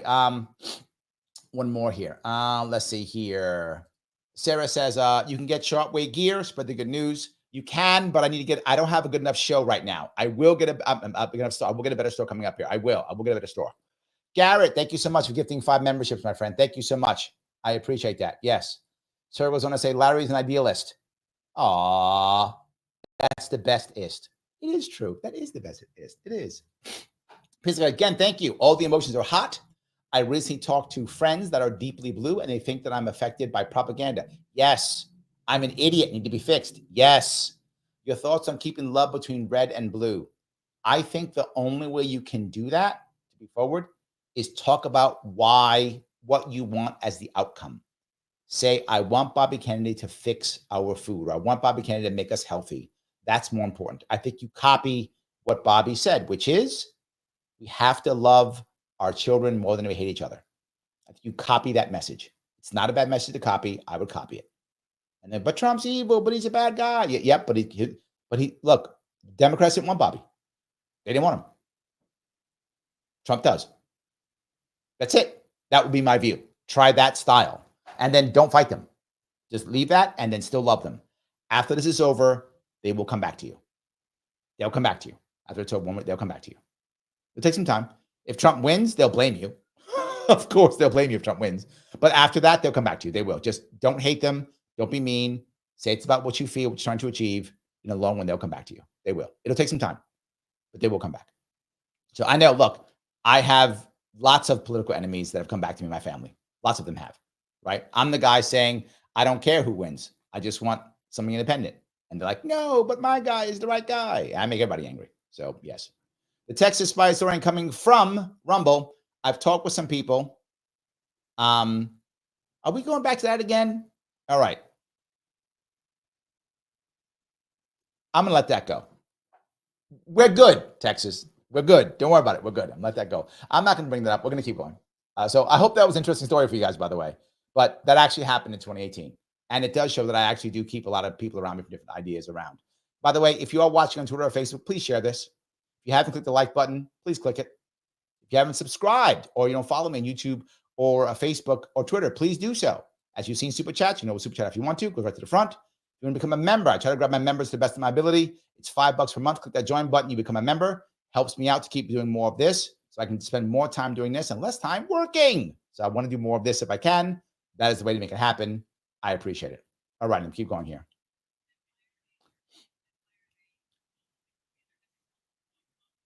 Correct. Oh, hold on. Let me pop this in real fast if I can. I'm going to show you. I'm sorry. I'm sitting here and I got to pop this whole thing in real fast. Hold on. I thought I popped it. It did not pop in. I made an error. Did I pop it in now? Now it's popped in. Okay. I screwed up. I did not pop that in. Hold on. Now it's popped in. love more than to see people call him a fascist or a racist or compare it to Nazi MSG. That's the best thing that could happen for them because they wear it on their sleeves. Then why are they distancing themselves? Okay, they're distancing themselves from one comment, but this Antichrist stuff, that's like, first of all, that's like any Republican evangelical. Yep. Not endorsing it. I've always found it creepy and weird, but that's true. They're not mad at the Antichrist stuff. Look, she can't stand it. She cannot stand it. Then why did you do this? They don't care. that's what they do. Well, let's continue with the Hulk Hogan, Tucker Carlson speech. Almost all of it is basically around a vibe of our opponent is a joke. There is a sense of inability. There is domination. But also what we're missing is there was a lot of like laughter and frankly like exuberance in the room for what they're projecting. I saw another electoral thesis, which is swing state voter time is over. At this point, like they've either made their decision or not. This is just purely about driving out the base. And with that regard, I mean, look, I've spent too much. I agree with him on this one. I think he hit a lot of good stuff. I think it's about the base. I agree. The AC, how are you, sir? AC says, the Democrats are feckless. If Trump wins, they'll let him win. If he doesn't win, an email to talk to the House of Representatives or the Senate into If he doesn't win, an email to talk to the House of Representatives of the Senate to overturn the election. I'm not sure what that means. But yes, I don't think Democrats are prepared to stop it. I don't think so at all. I'm with you on that. I don't think they're ready to stop it at all. That's my view. So Matt says, Larry, it's like RFK said, we have ATMs that never overpay you on withdrawal. Surely we can figure a way to secure an election. Yes. There's a way. You can do it. Yes, you can. You absolutely can do it. There's no doubt. Yes. That's my whole piece. You absolutely can do it. All right. The AC says, Charles, I think he means Charles Koch, is spending billions on this election to ensure that Trump does win. Do you consider him an establishment? No. As a general rule, no. He's a billionaire, but he tends to go against the establishment in general, right? If you know that, one of the Koch brothers ran as a libertarian back in 1980, was it? Yeah, they tend to be anti-establishment billionaires. They tend to be, they're obviously total capitalists to the maximum, clearly. But I actually wouldn't call them that. So Rocketman says GOP establishment should dissolve. If Trump wins, they kind of will. If Trump wins this, I think a lot of GOP establishments just going to become Democrats. It's about half of them already have. About half of them already have. I think if Trump loses, the half that have left will try to come back and take it over. Will they? I don't know if they'll be successful, but I think they'll try. I think the half that haven't will just become Democrats. I think most of them will. I mean, some just aren't ideological, won't care, but okay, I guess it's a Trump one now. Can I still keep my job? Some will, but yeah. Time now in Republican areas. I've talked about this previously, and some GOP people will hate this. There is a deep element of Trump support, which is on the nose, and for lack of a better word, crass. Like in 2020, I remember I told the story a lot. I was driving through, rural Nevada, and I just saw this gigantic sign this farmer had, and it just said, Trump, fuck your feelings. And I've thought about that sign a lot because I think that is everything. I was recently. I have literally seen the same sign in upstate New York. Yes. I've seen the same sign.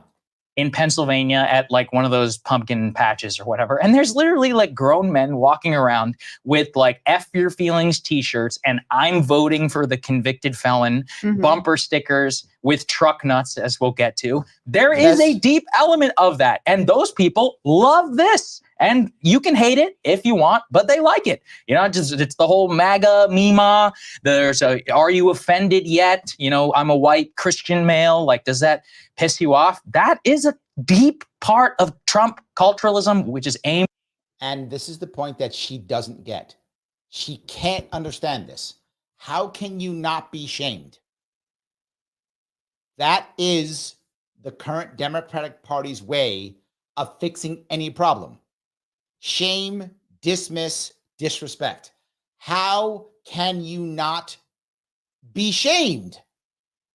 Right? If you ever remember, there was a part that I remember, the movie The Last Samurai. The movie The Last Samurai with Tom Cruise, if you've ever seen that movie. So Tom Cruise is fighting with the rebels in Japan when the new Meiji Restoration people are now building up the new Japanese government, and they're getting new weapons and new armies and such. Well, the old samurais don't want to take the new way, so they start fighting. And the Japanese general says, why does he keep fighting? Why will he not accept his shame? He must accept his shame and surrender. And they're like, no, he's not going to accept the shame. He's going to fight to the death. She's like, why won't you accept your shame? And Saga's like, they don't care. They're going to keep fighting. They're not going to accept it. It doesn't work anymore. You've called so many people ists and phobes that nobody's an ist or a phobe anymore. Nobody cares. In fact, you've protected the actual ists and the actual phobes because you've melded them with everybody who you don't like. So now if you actually are, and there are ists and phobes, those people absolutely exist. But you've called everybody that, even those on the left. Even those on the left. You've called them all that. So if you call everybody an ist or a phobe, well, then now nobody's an ist or a phobe. It's a real issue. So anyway, Joseph goes on to say, same in our small town, independent candidates approach the Dems. They were always dismissed, so they end up supporting Republicans. Yes, it's the modern way of doing things. And Democrats get angry. They don't get it. But it's true that the right will at least hear you. The left will not. You are dismissed. And it makes you hate them. Right? It makes you hate them. Joseph goes on to say, Larry's an ist and Mike is a phobe. We'll take them both, I'm sure. Mike's not mad at that. I'm sure it's okay. I'm sure we'll take it completely.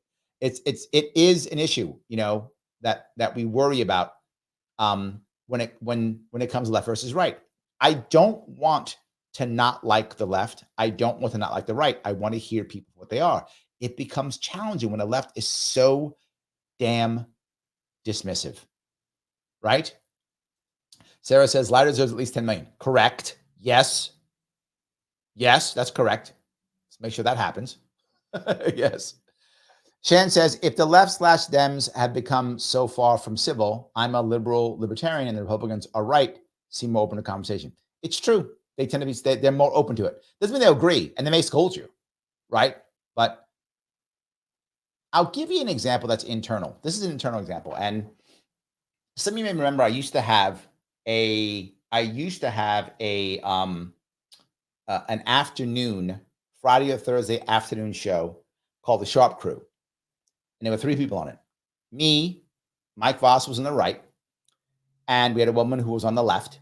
She has changed what she does and shifted her lifestyle around, so she can't do it anymore. Lovely woman, by the way, love her to death. But she can't do it anymore because of what she's doing in her professional life. So she has to change and leave the show. Okay. I can't find a left person who will commit to it. Yeah, that's how hard it is. Look at The Hill. How hard it is to find somebody once they lost Brianna Joe Gray. It's not easy. And you're saying, well, wait a minute, it's left people. I think it's Democrats in general. Today's world, Democrats are about shame, and you must do what I say, do what I do. And again, if you heard RFK's speech of this thing, he was like, that's not what it was. That's not how it used to be. Democrats weren't that way. And I remember I grew up in a world where Democrats were not this way. This is a relatively new phenomenon.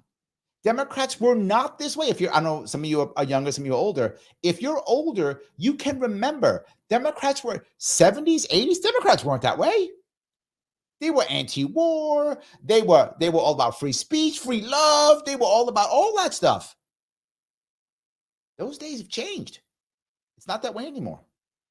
So Rio Pato 2009 says DNC ignored Jill Stein and they also didn't let her debate. Yes, but now they're attacking her. If you notice, they literally have a series of ads attacking her and her voters. Yes, that's what's happening now. 100%. It has gone to that level. It has gone literally to that level. Yes. Peace out. Super sticker. Thank you, my friend. $20. I appreciate it. Absolutely. So Nancy says, I'd love to see Larry as press secretary. I've never seen a press secretary I'd like. They burn out fast. I would not burn out. That's something I would not do.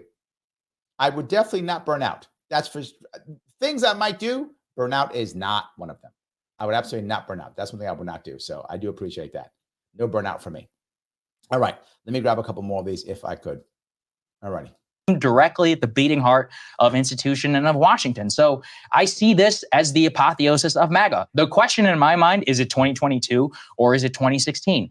In general, for Trump, this stuff doesn't stick. It usually doesn't hurt. Yes. This whole fantasy about Latino and black men, I mean, we've talked about this before. It's nice to win a couple more percent, but the vast majority of the electorate, some 74, 75% is white. 55% of those people, no college degree. Median voter in this country, 55-year-old white dude. Yeah, but I know they're culturally, this aligns most with them. Offended by this whole situation is a lot of those white college educated but they're suburban Democrats voters already, right? I mean, no, they're not. going to come they're out actually and vote. not.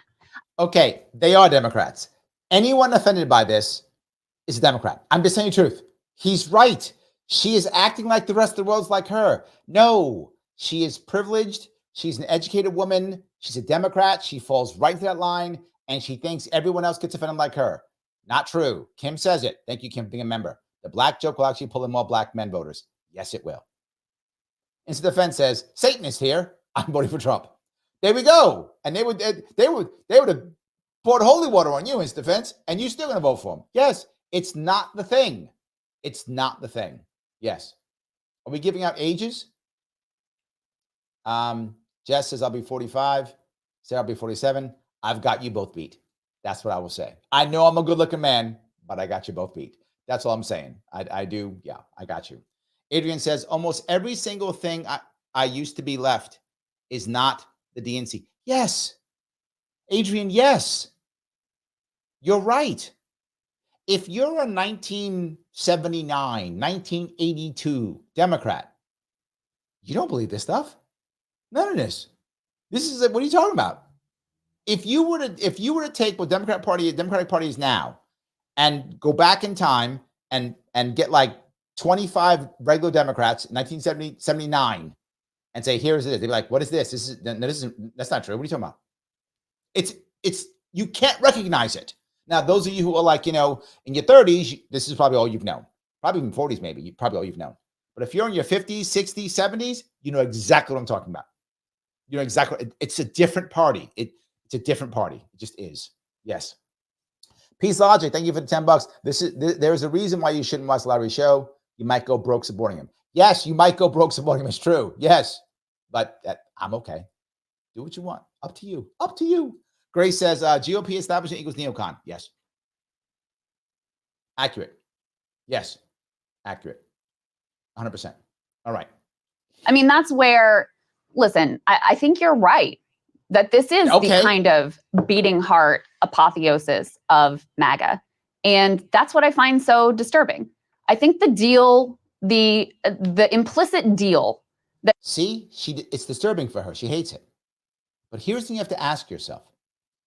If MAGA is so bad and it's so terrible, and you can call them the H word and the N word, not the black N word, the German N word, or the Austrian N word, whatever. If you can call them that, and 90 million people still want to vote for them, what does that say about your gal? It's a serious question. If it's that horrible and that bad that you can call them, you can call the leader the H word from the H Austrian man, and you can call the movement the N word from Germany. You can call them that openly, and people still flock and they still go. They're picking the N words over you. How bad are you? Why aren't you dominating? Why isn't Harris blowing Trump away by 30 points in every poll? Why? Because people are tired of this. They would rather take someone who you would call a name, and the name calling no longer works anymore. They don't care. They don't believe you. They don't believe it at all. It's not healthy. That Trump has with his supporters is basically, you give me unending loyalty. And listen, if you watch this and you didn't think that this was like, worship of a cult hero, I don't know what you were looking at. You give me unending loyalty, and I will give you permission to indulge the ugliest parts of yourself. So what she just did is she insulted all Trump supporters. Look at her. Look at the disdain she has in her face. She basically said, you deplorables. You people just want to be racist. You just want to be ists and phobes. and give me undying loyalty, and you now have permission to be the horrible people who you actually have. That's what she just said. And she thinks that's a winning message. And she's doubling down on it. Yeah, it's because all you people are bad. That's the reason why. You just want to be ists and phobes. First of all, no one should give you permission to do so, because if you want to be an ist or a phobe, you can. It is America. You may if you want to be. But to think that half of America is that, what do you feel about America? I want to be very clear because I don't want the all police to come after me. Of course, there are actual ists and phobes in America. Obviously, they are a tiny percentage of our population. And I mean tiny. The vast, vast majority of Americans just don't care. And the problem is that wasn't good enough. It wasn't good enough to not care. You have to openly support whatever I feel or say or am. You must openly and aggressively support it. You can't just not care. That's when there was a problem.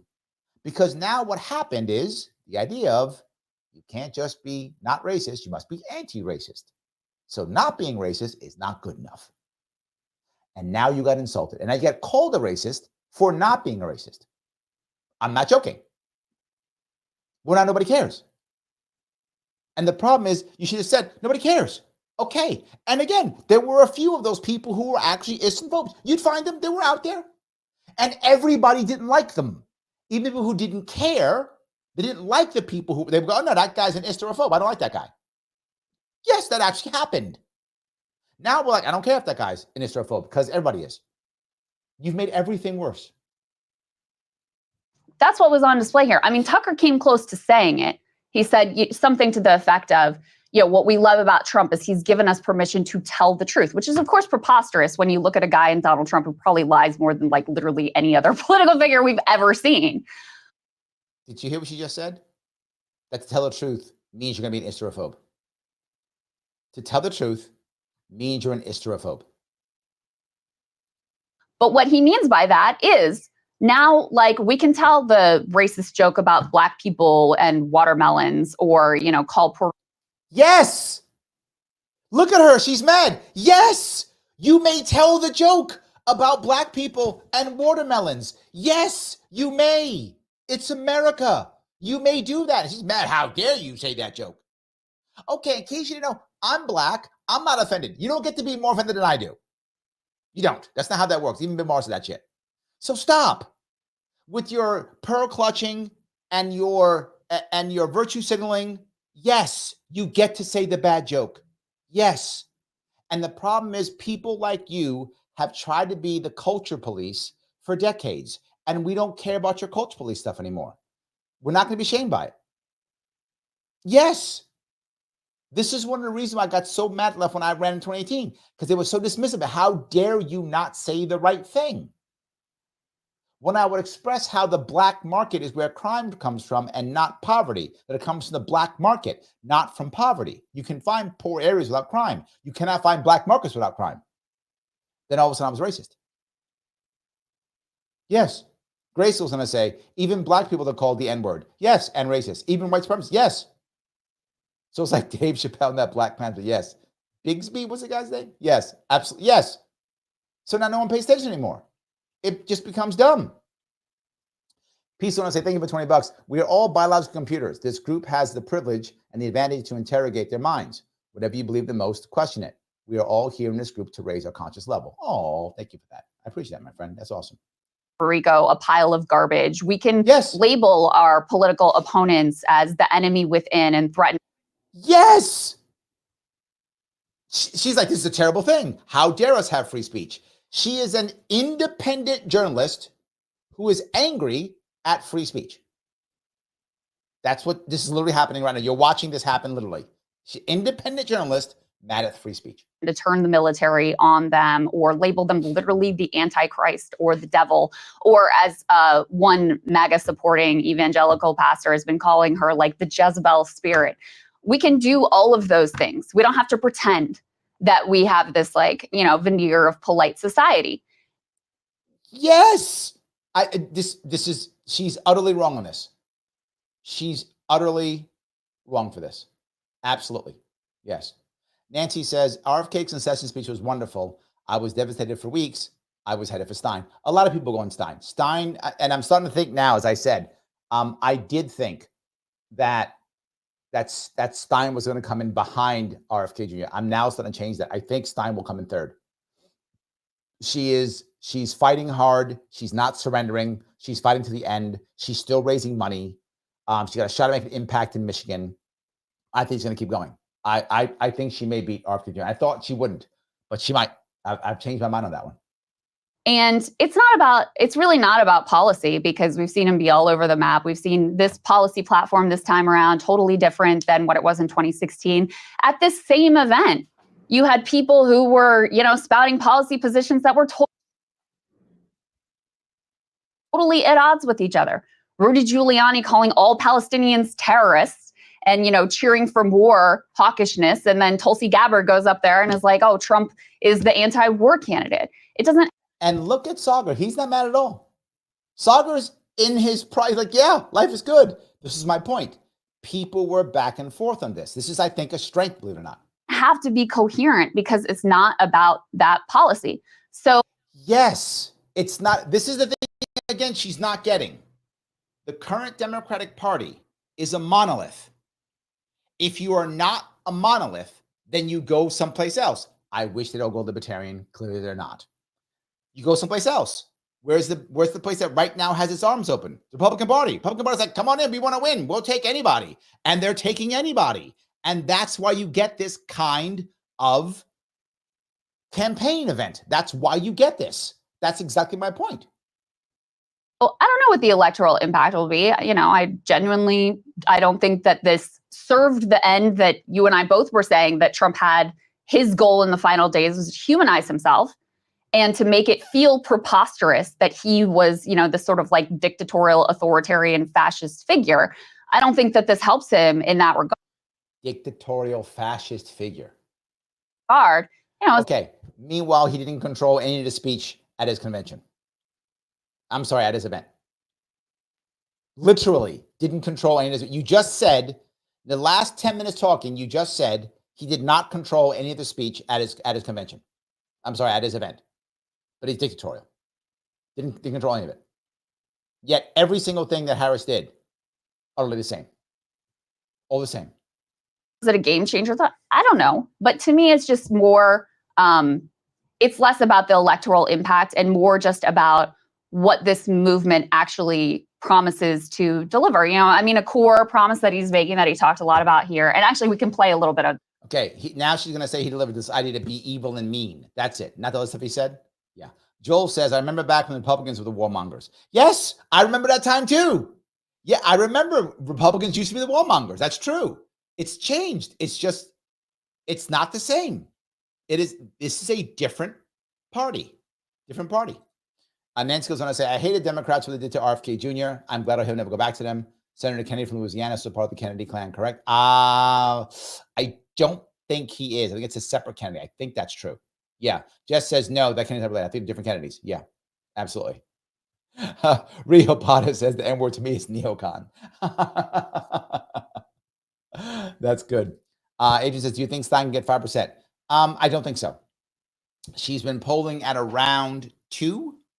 And I think she'll probably pull about 1.5% to 2% is my gut. If she keeps pushing, that's my gut where she'll be. I think Chase and my gut says Chase and Cornel West will get less than 1% is my gut. And it's because there'll be so many votes, right? The votes will be so high, so the percentage will be lower. I think she'll get 2 or less. And I think Arthur Jr. will get 2 or less. That's my gut. I think all of them together will share about 5 to 6% of the vote combined. All 4 of them will share about 5 to 6% is my gut. That's what I think. So yeah, I do. I think she'll get it. I mean, look, it'd be amazing if the Green Party been a map, but she did. I don't think it though. She did. Again, it's about money. Remember, total, including PACs, Gary Johnson raised about 13 million. He raised about 11 million in his own, 2 million in PACs. And he got 3%. So she's raising about 3 million total. I don't see it. I don't see it. I mean, maybe, but I don't see it. No, I don't think so. The Trump mashup. I don't know if it includes this part or not, But something he's repeatedly promised is to use the Alien Enemies Act of, what is it, like 1798 or whatever, Alien which was sedition, last used to justify internment of Japanese Americans during World War II. Like, that's a promise that he makes. He talks about the enemy within. Okay, she doesn't bring up the thing that he ended with all of it on, which was actual policies. He ended on no tax on tips, no tax on overtime, no tax on Social Security, car interest deductible, and cutting energy costs in half in a year. None of that. No one cares about that. What did Harris say? We're going to give like some tax credit stuff and save the woman's right to choose. That's it. Yes. Yes. Garrett, how are you, sir? Garrett says, exactly. I never stopped calling Orange Man the H guy and a fascist even when he's out of office. Yes, he's not even in office and he's still the H man. Yes. Thank you. He's not even in office and he's still the H man. 100%. And she won't say anything about any other of his policies. He, this is like a core part of what's being cheered here. And so, yeah, I think it's ugly. I think it's disturbing. And as I said before, I think the core promise is like, you can wear your fuck your feelings shirt. You can say like, Yes, you can. Why is this a bad thing? She's like, see, she's dismissive. She's disrespectful of you and dismissive. Yes, you should be able to wear your F your feelings shirt. Yes. All of the ugly things that you would normally say in private, like it can now be out in the It can be out in the open. We don't, because we can't have that. See, you can't have that.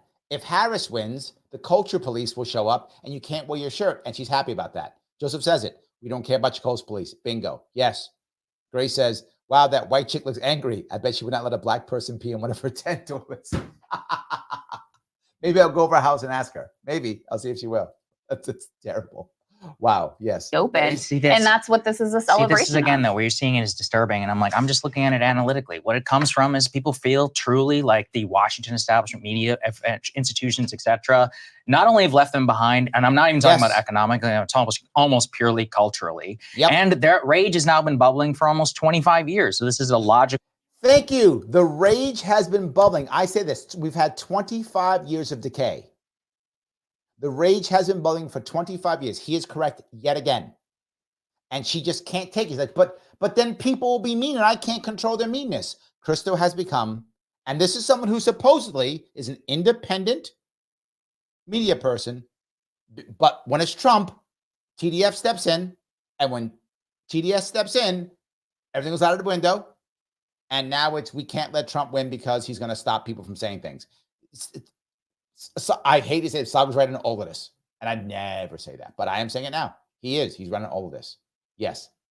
So, Peace Logic, thank you for the $5. What are your thoughts on Elon Musk? Is his heart in the right place? Why is he supporting Trump? Free speech? I'm going to say something that will make some of you people angry, but I'm going to say it anyway. I told you a story about how I felt when I was so dismissed, when I was so upset in 2018, when I felt so dismissed. It's happened with many people. And only Van Jones brought it up on Bill Maher last week. Other people don't rarely bring it up. When you get so dismissed by who you think is your people, you never want to go back and you want to punish them. You see it, to be forward with you, you see it with RFK Jr. and Nicole Shanahan. They were hardcore Democratic supporters. Hardcore, both of them. Financially, emotionally, everywhere. They were Democrats and Democratic supporters. And they were so shunned and dismissed and disrespected by the Democratic Party, they want to punish them now. I'm not joking. You see it. They want to punish them now. They're like, you were so evil and hard. You betrayed me so much. Take that. Elon was a Bernie supporter. He was a Democrat. So was Rogan. And they dismissed them so bad and disrespected them so bad and called them horrible names. Was that one that, was it the New Yorker who called Joe Rogan one of the most horrible people in the world? Right? Good. That's how you're going to treat me? Good. Take that. That's what I think it is. Now, I don't know Elon at all. Let me be clear. Some people I tell you I know, and I can give you information because I know them personally. I do not know Elon at all. Never met him. Don't know him at all. That's my feeling. My feeling is he's like, okay, that's how you are. Take that. I got money. You got power. I got power too. How you like my power? That's what I think it is. Because I felt that desire in 2018. I did not act on it. I did the opposite. I tried to mend fences. I did not do that. And even with the Republicans, I began to mend fences with Republicans. I was really, and those who know me, I was very angry at Republicans in 2022. Very angry at the Conservative Party in 2022. Very angry. I am trying to mend fences there also. That's me. But I understand how it feels to be betrayed. That's what I think it is, Peace. That's my point. Coming from Rumble, Texas Spy historian says, Madison Square Garden, not a seasoning. I don't remember other people calling it while I was in New York. Do you call it MSG? Yes, we started calling it MSG, believe it or not, years ago because of the station. It was a TV station called MSG Station. It was a TV station, cable station. And they would show all the games on MSG. And that's what began to be called MSG. That's where that comes from. Not many people called it MSG before. Now a lot of people do.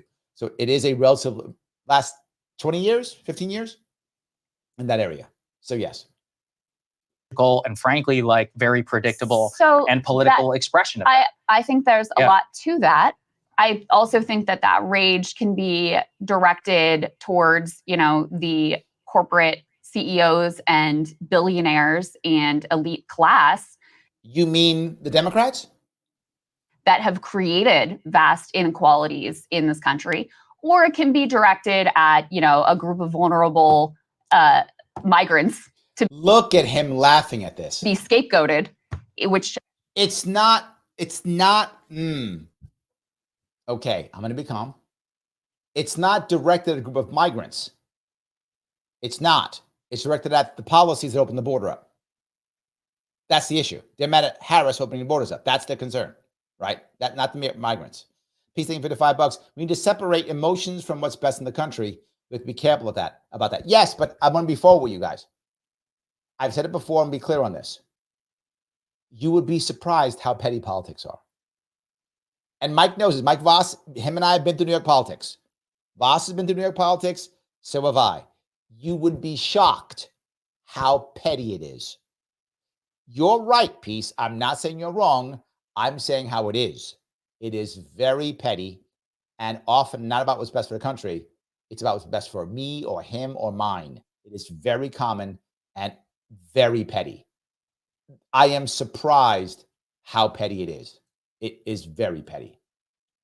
Yes, I think it's really ugly. This is a very common talking point. The fact is it's that, a reality. Yeah, but Democrats have tried it. And the truth is that people don't like when millions of illegal immigrants come to their country. That's not scapegoating. It's a pure fact. No country on earth would accept the level of illegal migration that we've had. And they rightfully blame a lot of elites for washing that away and just saying, oh, it's actually not a problem. It doesn't matter if your community gets totally flooded or whatever. We've had this debate a million times. The point is to that pretend like you don't. Yeah, he says it, right? He said it a million times because he's right.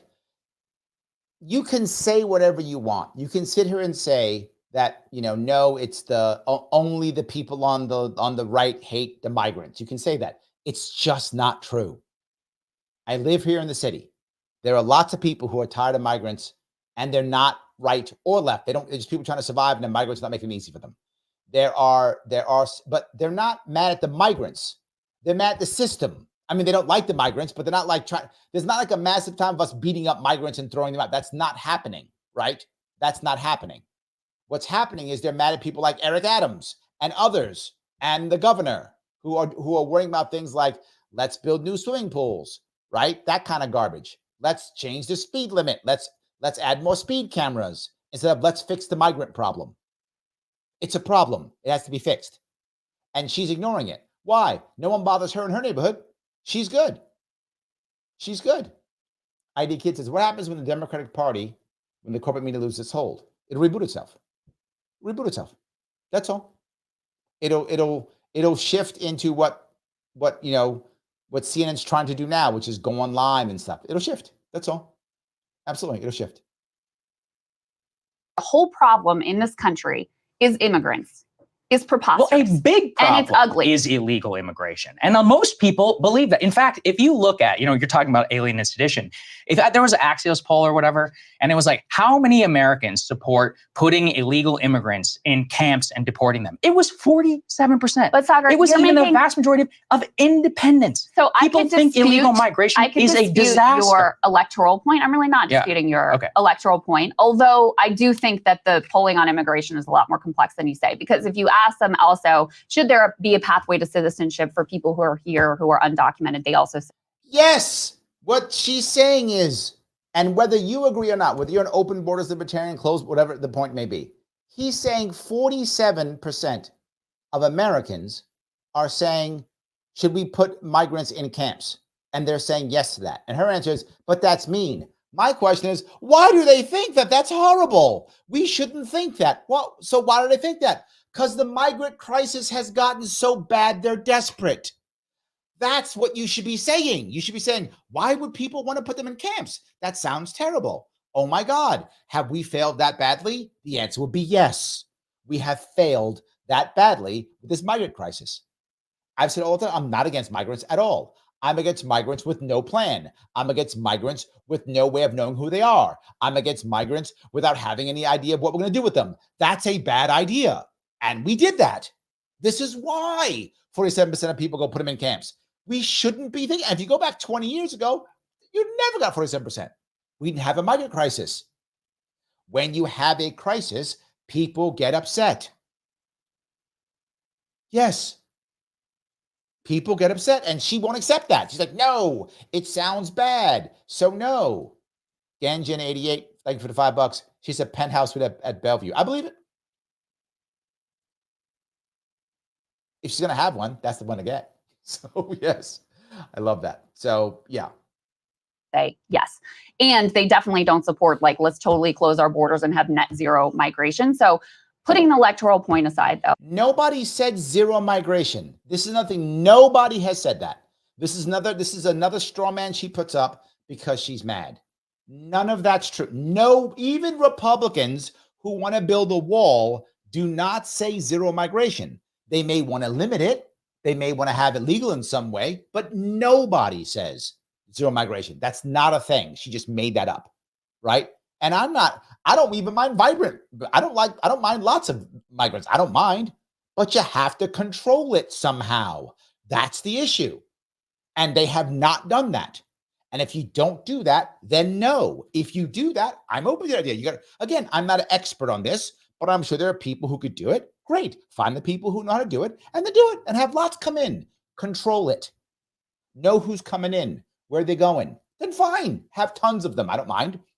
Millions, whatever. If the country has a plan for it, awesome. No worries.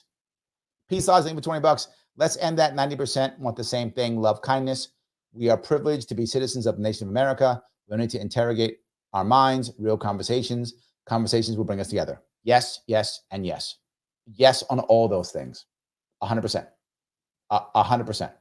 Yes. Adrian says, if you're afraid of going Rogan, I can't vote for you.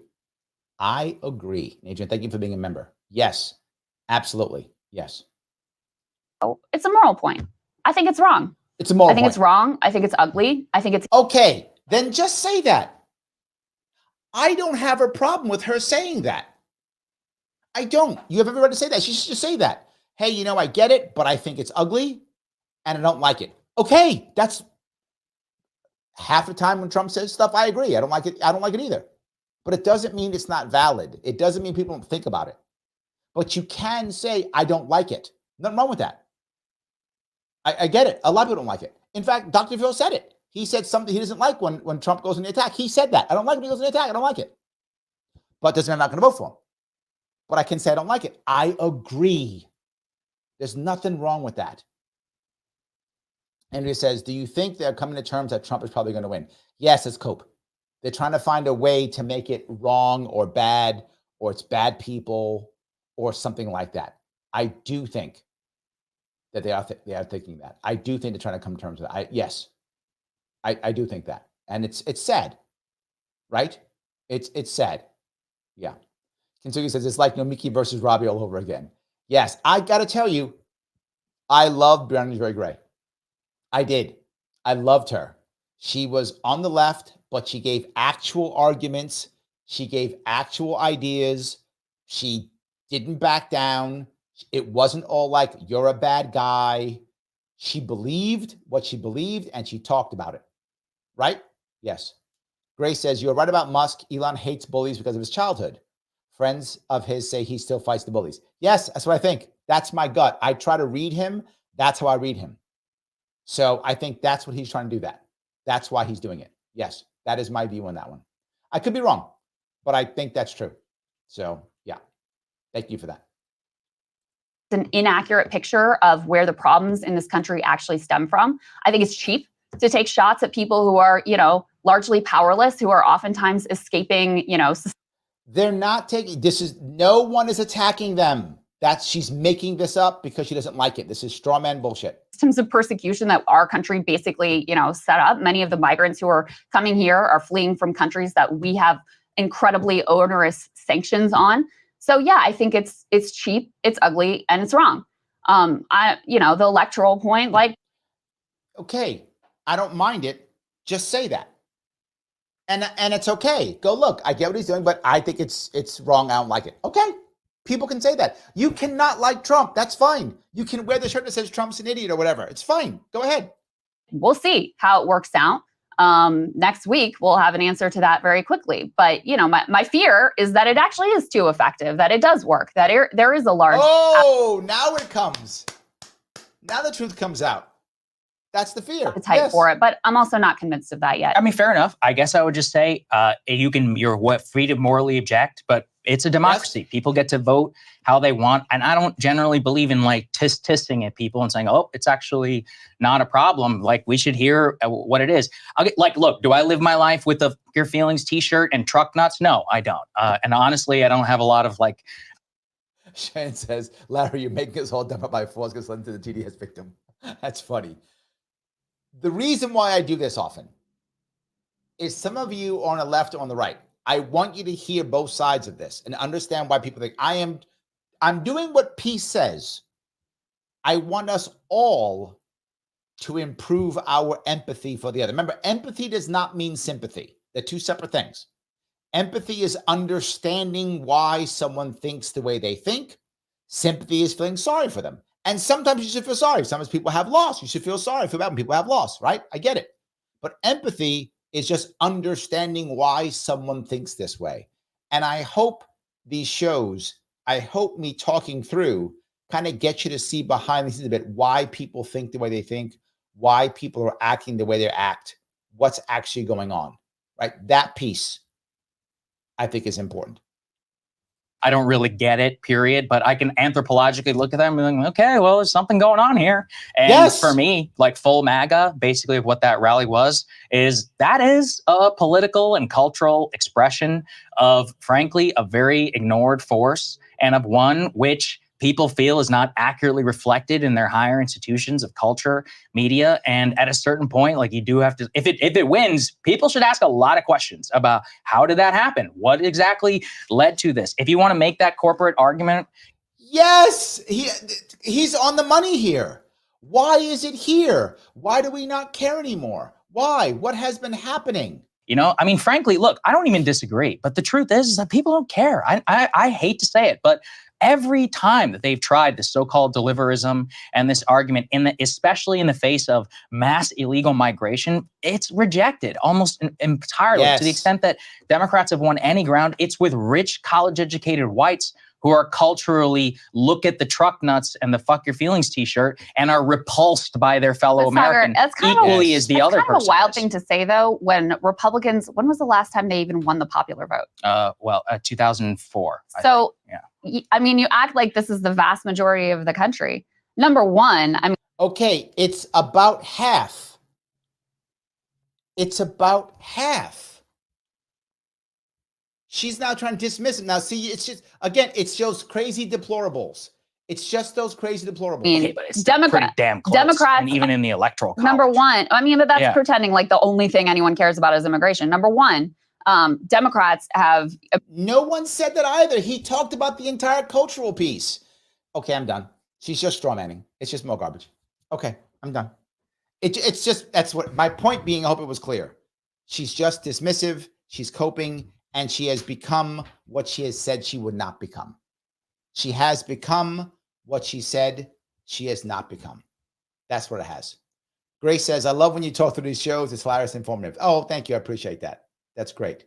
So, Larry. Okay. Larry, where's my TDS vaccine? She's infecting us. Okay, hold on. I think I may have some for you. Hold on. Let me see if I may have something for you. Since you do want that, see if I can find this here. I have something for you. So if you are concerned, and perhaps you are, this is for you. Just for you, please enjoy. Are you or your loved ones suffering from illnesses such as TDS, also known as Trump derangement syndrome? Do you dismiss or deny the current issues facing our country, such as historic inflation, illegal immigration, corporate corruption, World War III escalations, and the chronic disease epidemic? Are you willing to elect someone who was the least popular vice president in modern history, and who offers no policy or vision for America, simply because your brain keeps telling you anyone but Trump? If so, you might be struggling from TDS. Introducing Independence. Independence allows you the freedom to finally think independently once again. Instead of believing everything you hear from the mainstream media, independence allows for constructive critical thinking. I used to hear people on the news say things like, Donald Trump and the movement he has encouraged are a threat to democracy. And I instantly believed it. With independence, I now realize the media is run by the Democrat elite, who are a corrupt oligarchy that censors free speech, silences political opponents, supports forever wars, and abandons democracy by anointing its candidates. Independence may not be for everyone. If you enjoy being lied to about your president's cognitive abilities, support Orwellian totalitarianism, or are excited about communist fiscal policy, independence may not be right for you. Common side effects of independence may include an awakening of rational thought, successfully identifying propaganda, freedom of choice, loss of hatred, anti-narcissistic behavior, and love of democracy. I used to blindly hate whoever my party was running against. I didn't care about facts or policy because I was hopelessly indoctrinated. With independence, I'm much more interested in policies that uphold democracy, and I truly care about the health of our country and its citizens. Ask your doctor if independence is right for you, and enjoy your freedoms once again. There we go. That was for you. So if you have a problem, that's how you fix it. And who'd that come from? Nicole Shanahan. That is correct. She put that together. As I said, she is angry and she is showing it. Yes, she is angry and she is showing it. I thought you guys might enjoy that. So yes, that is one of the, you asked the question and I gave you an answer. I was ready for it. Yes, so that's why I do think that that might be one of the reasons why Elon has been so aggressive. He feels betrayed. Nicole feels betrayed. It's obvious. Like, I'm not talking out of turn here, right? RFK Jr. feels betrayed. I'm not talking out of turn here. They will tell you that. They've said it more than once, right? On the shows. They are very unhappy. So I think some of this is just, I got money and power too, right? You think you can do it to me? I'm doing it to you now. So there we go. That's what that's about. Guys, I'm going to ask you again, if you don't mind, if you haven't already, click the button that is like, just for that commercial I showed you. Click it for that, if for nothing else, right? If you haven't yet shared this on Twitter or Facebook, I don't know why you hate me. Do it, please.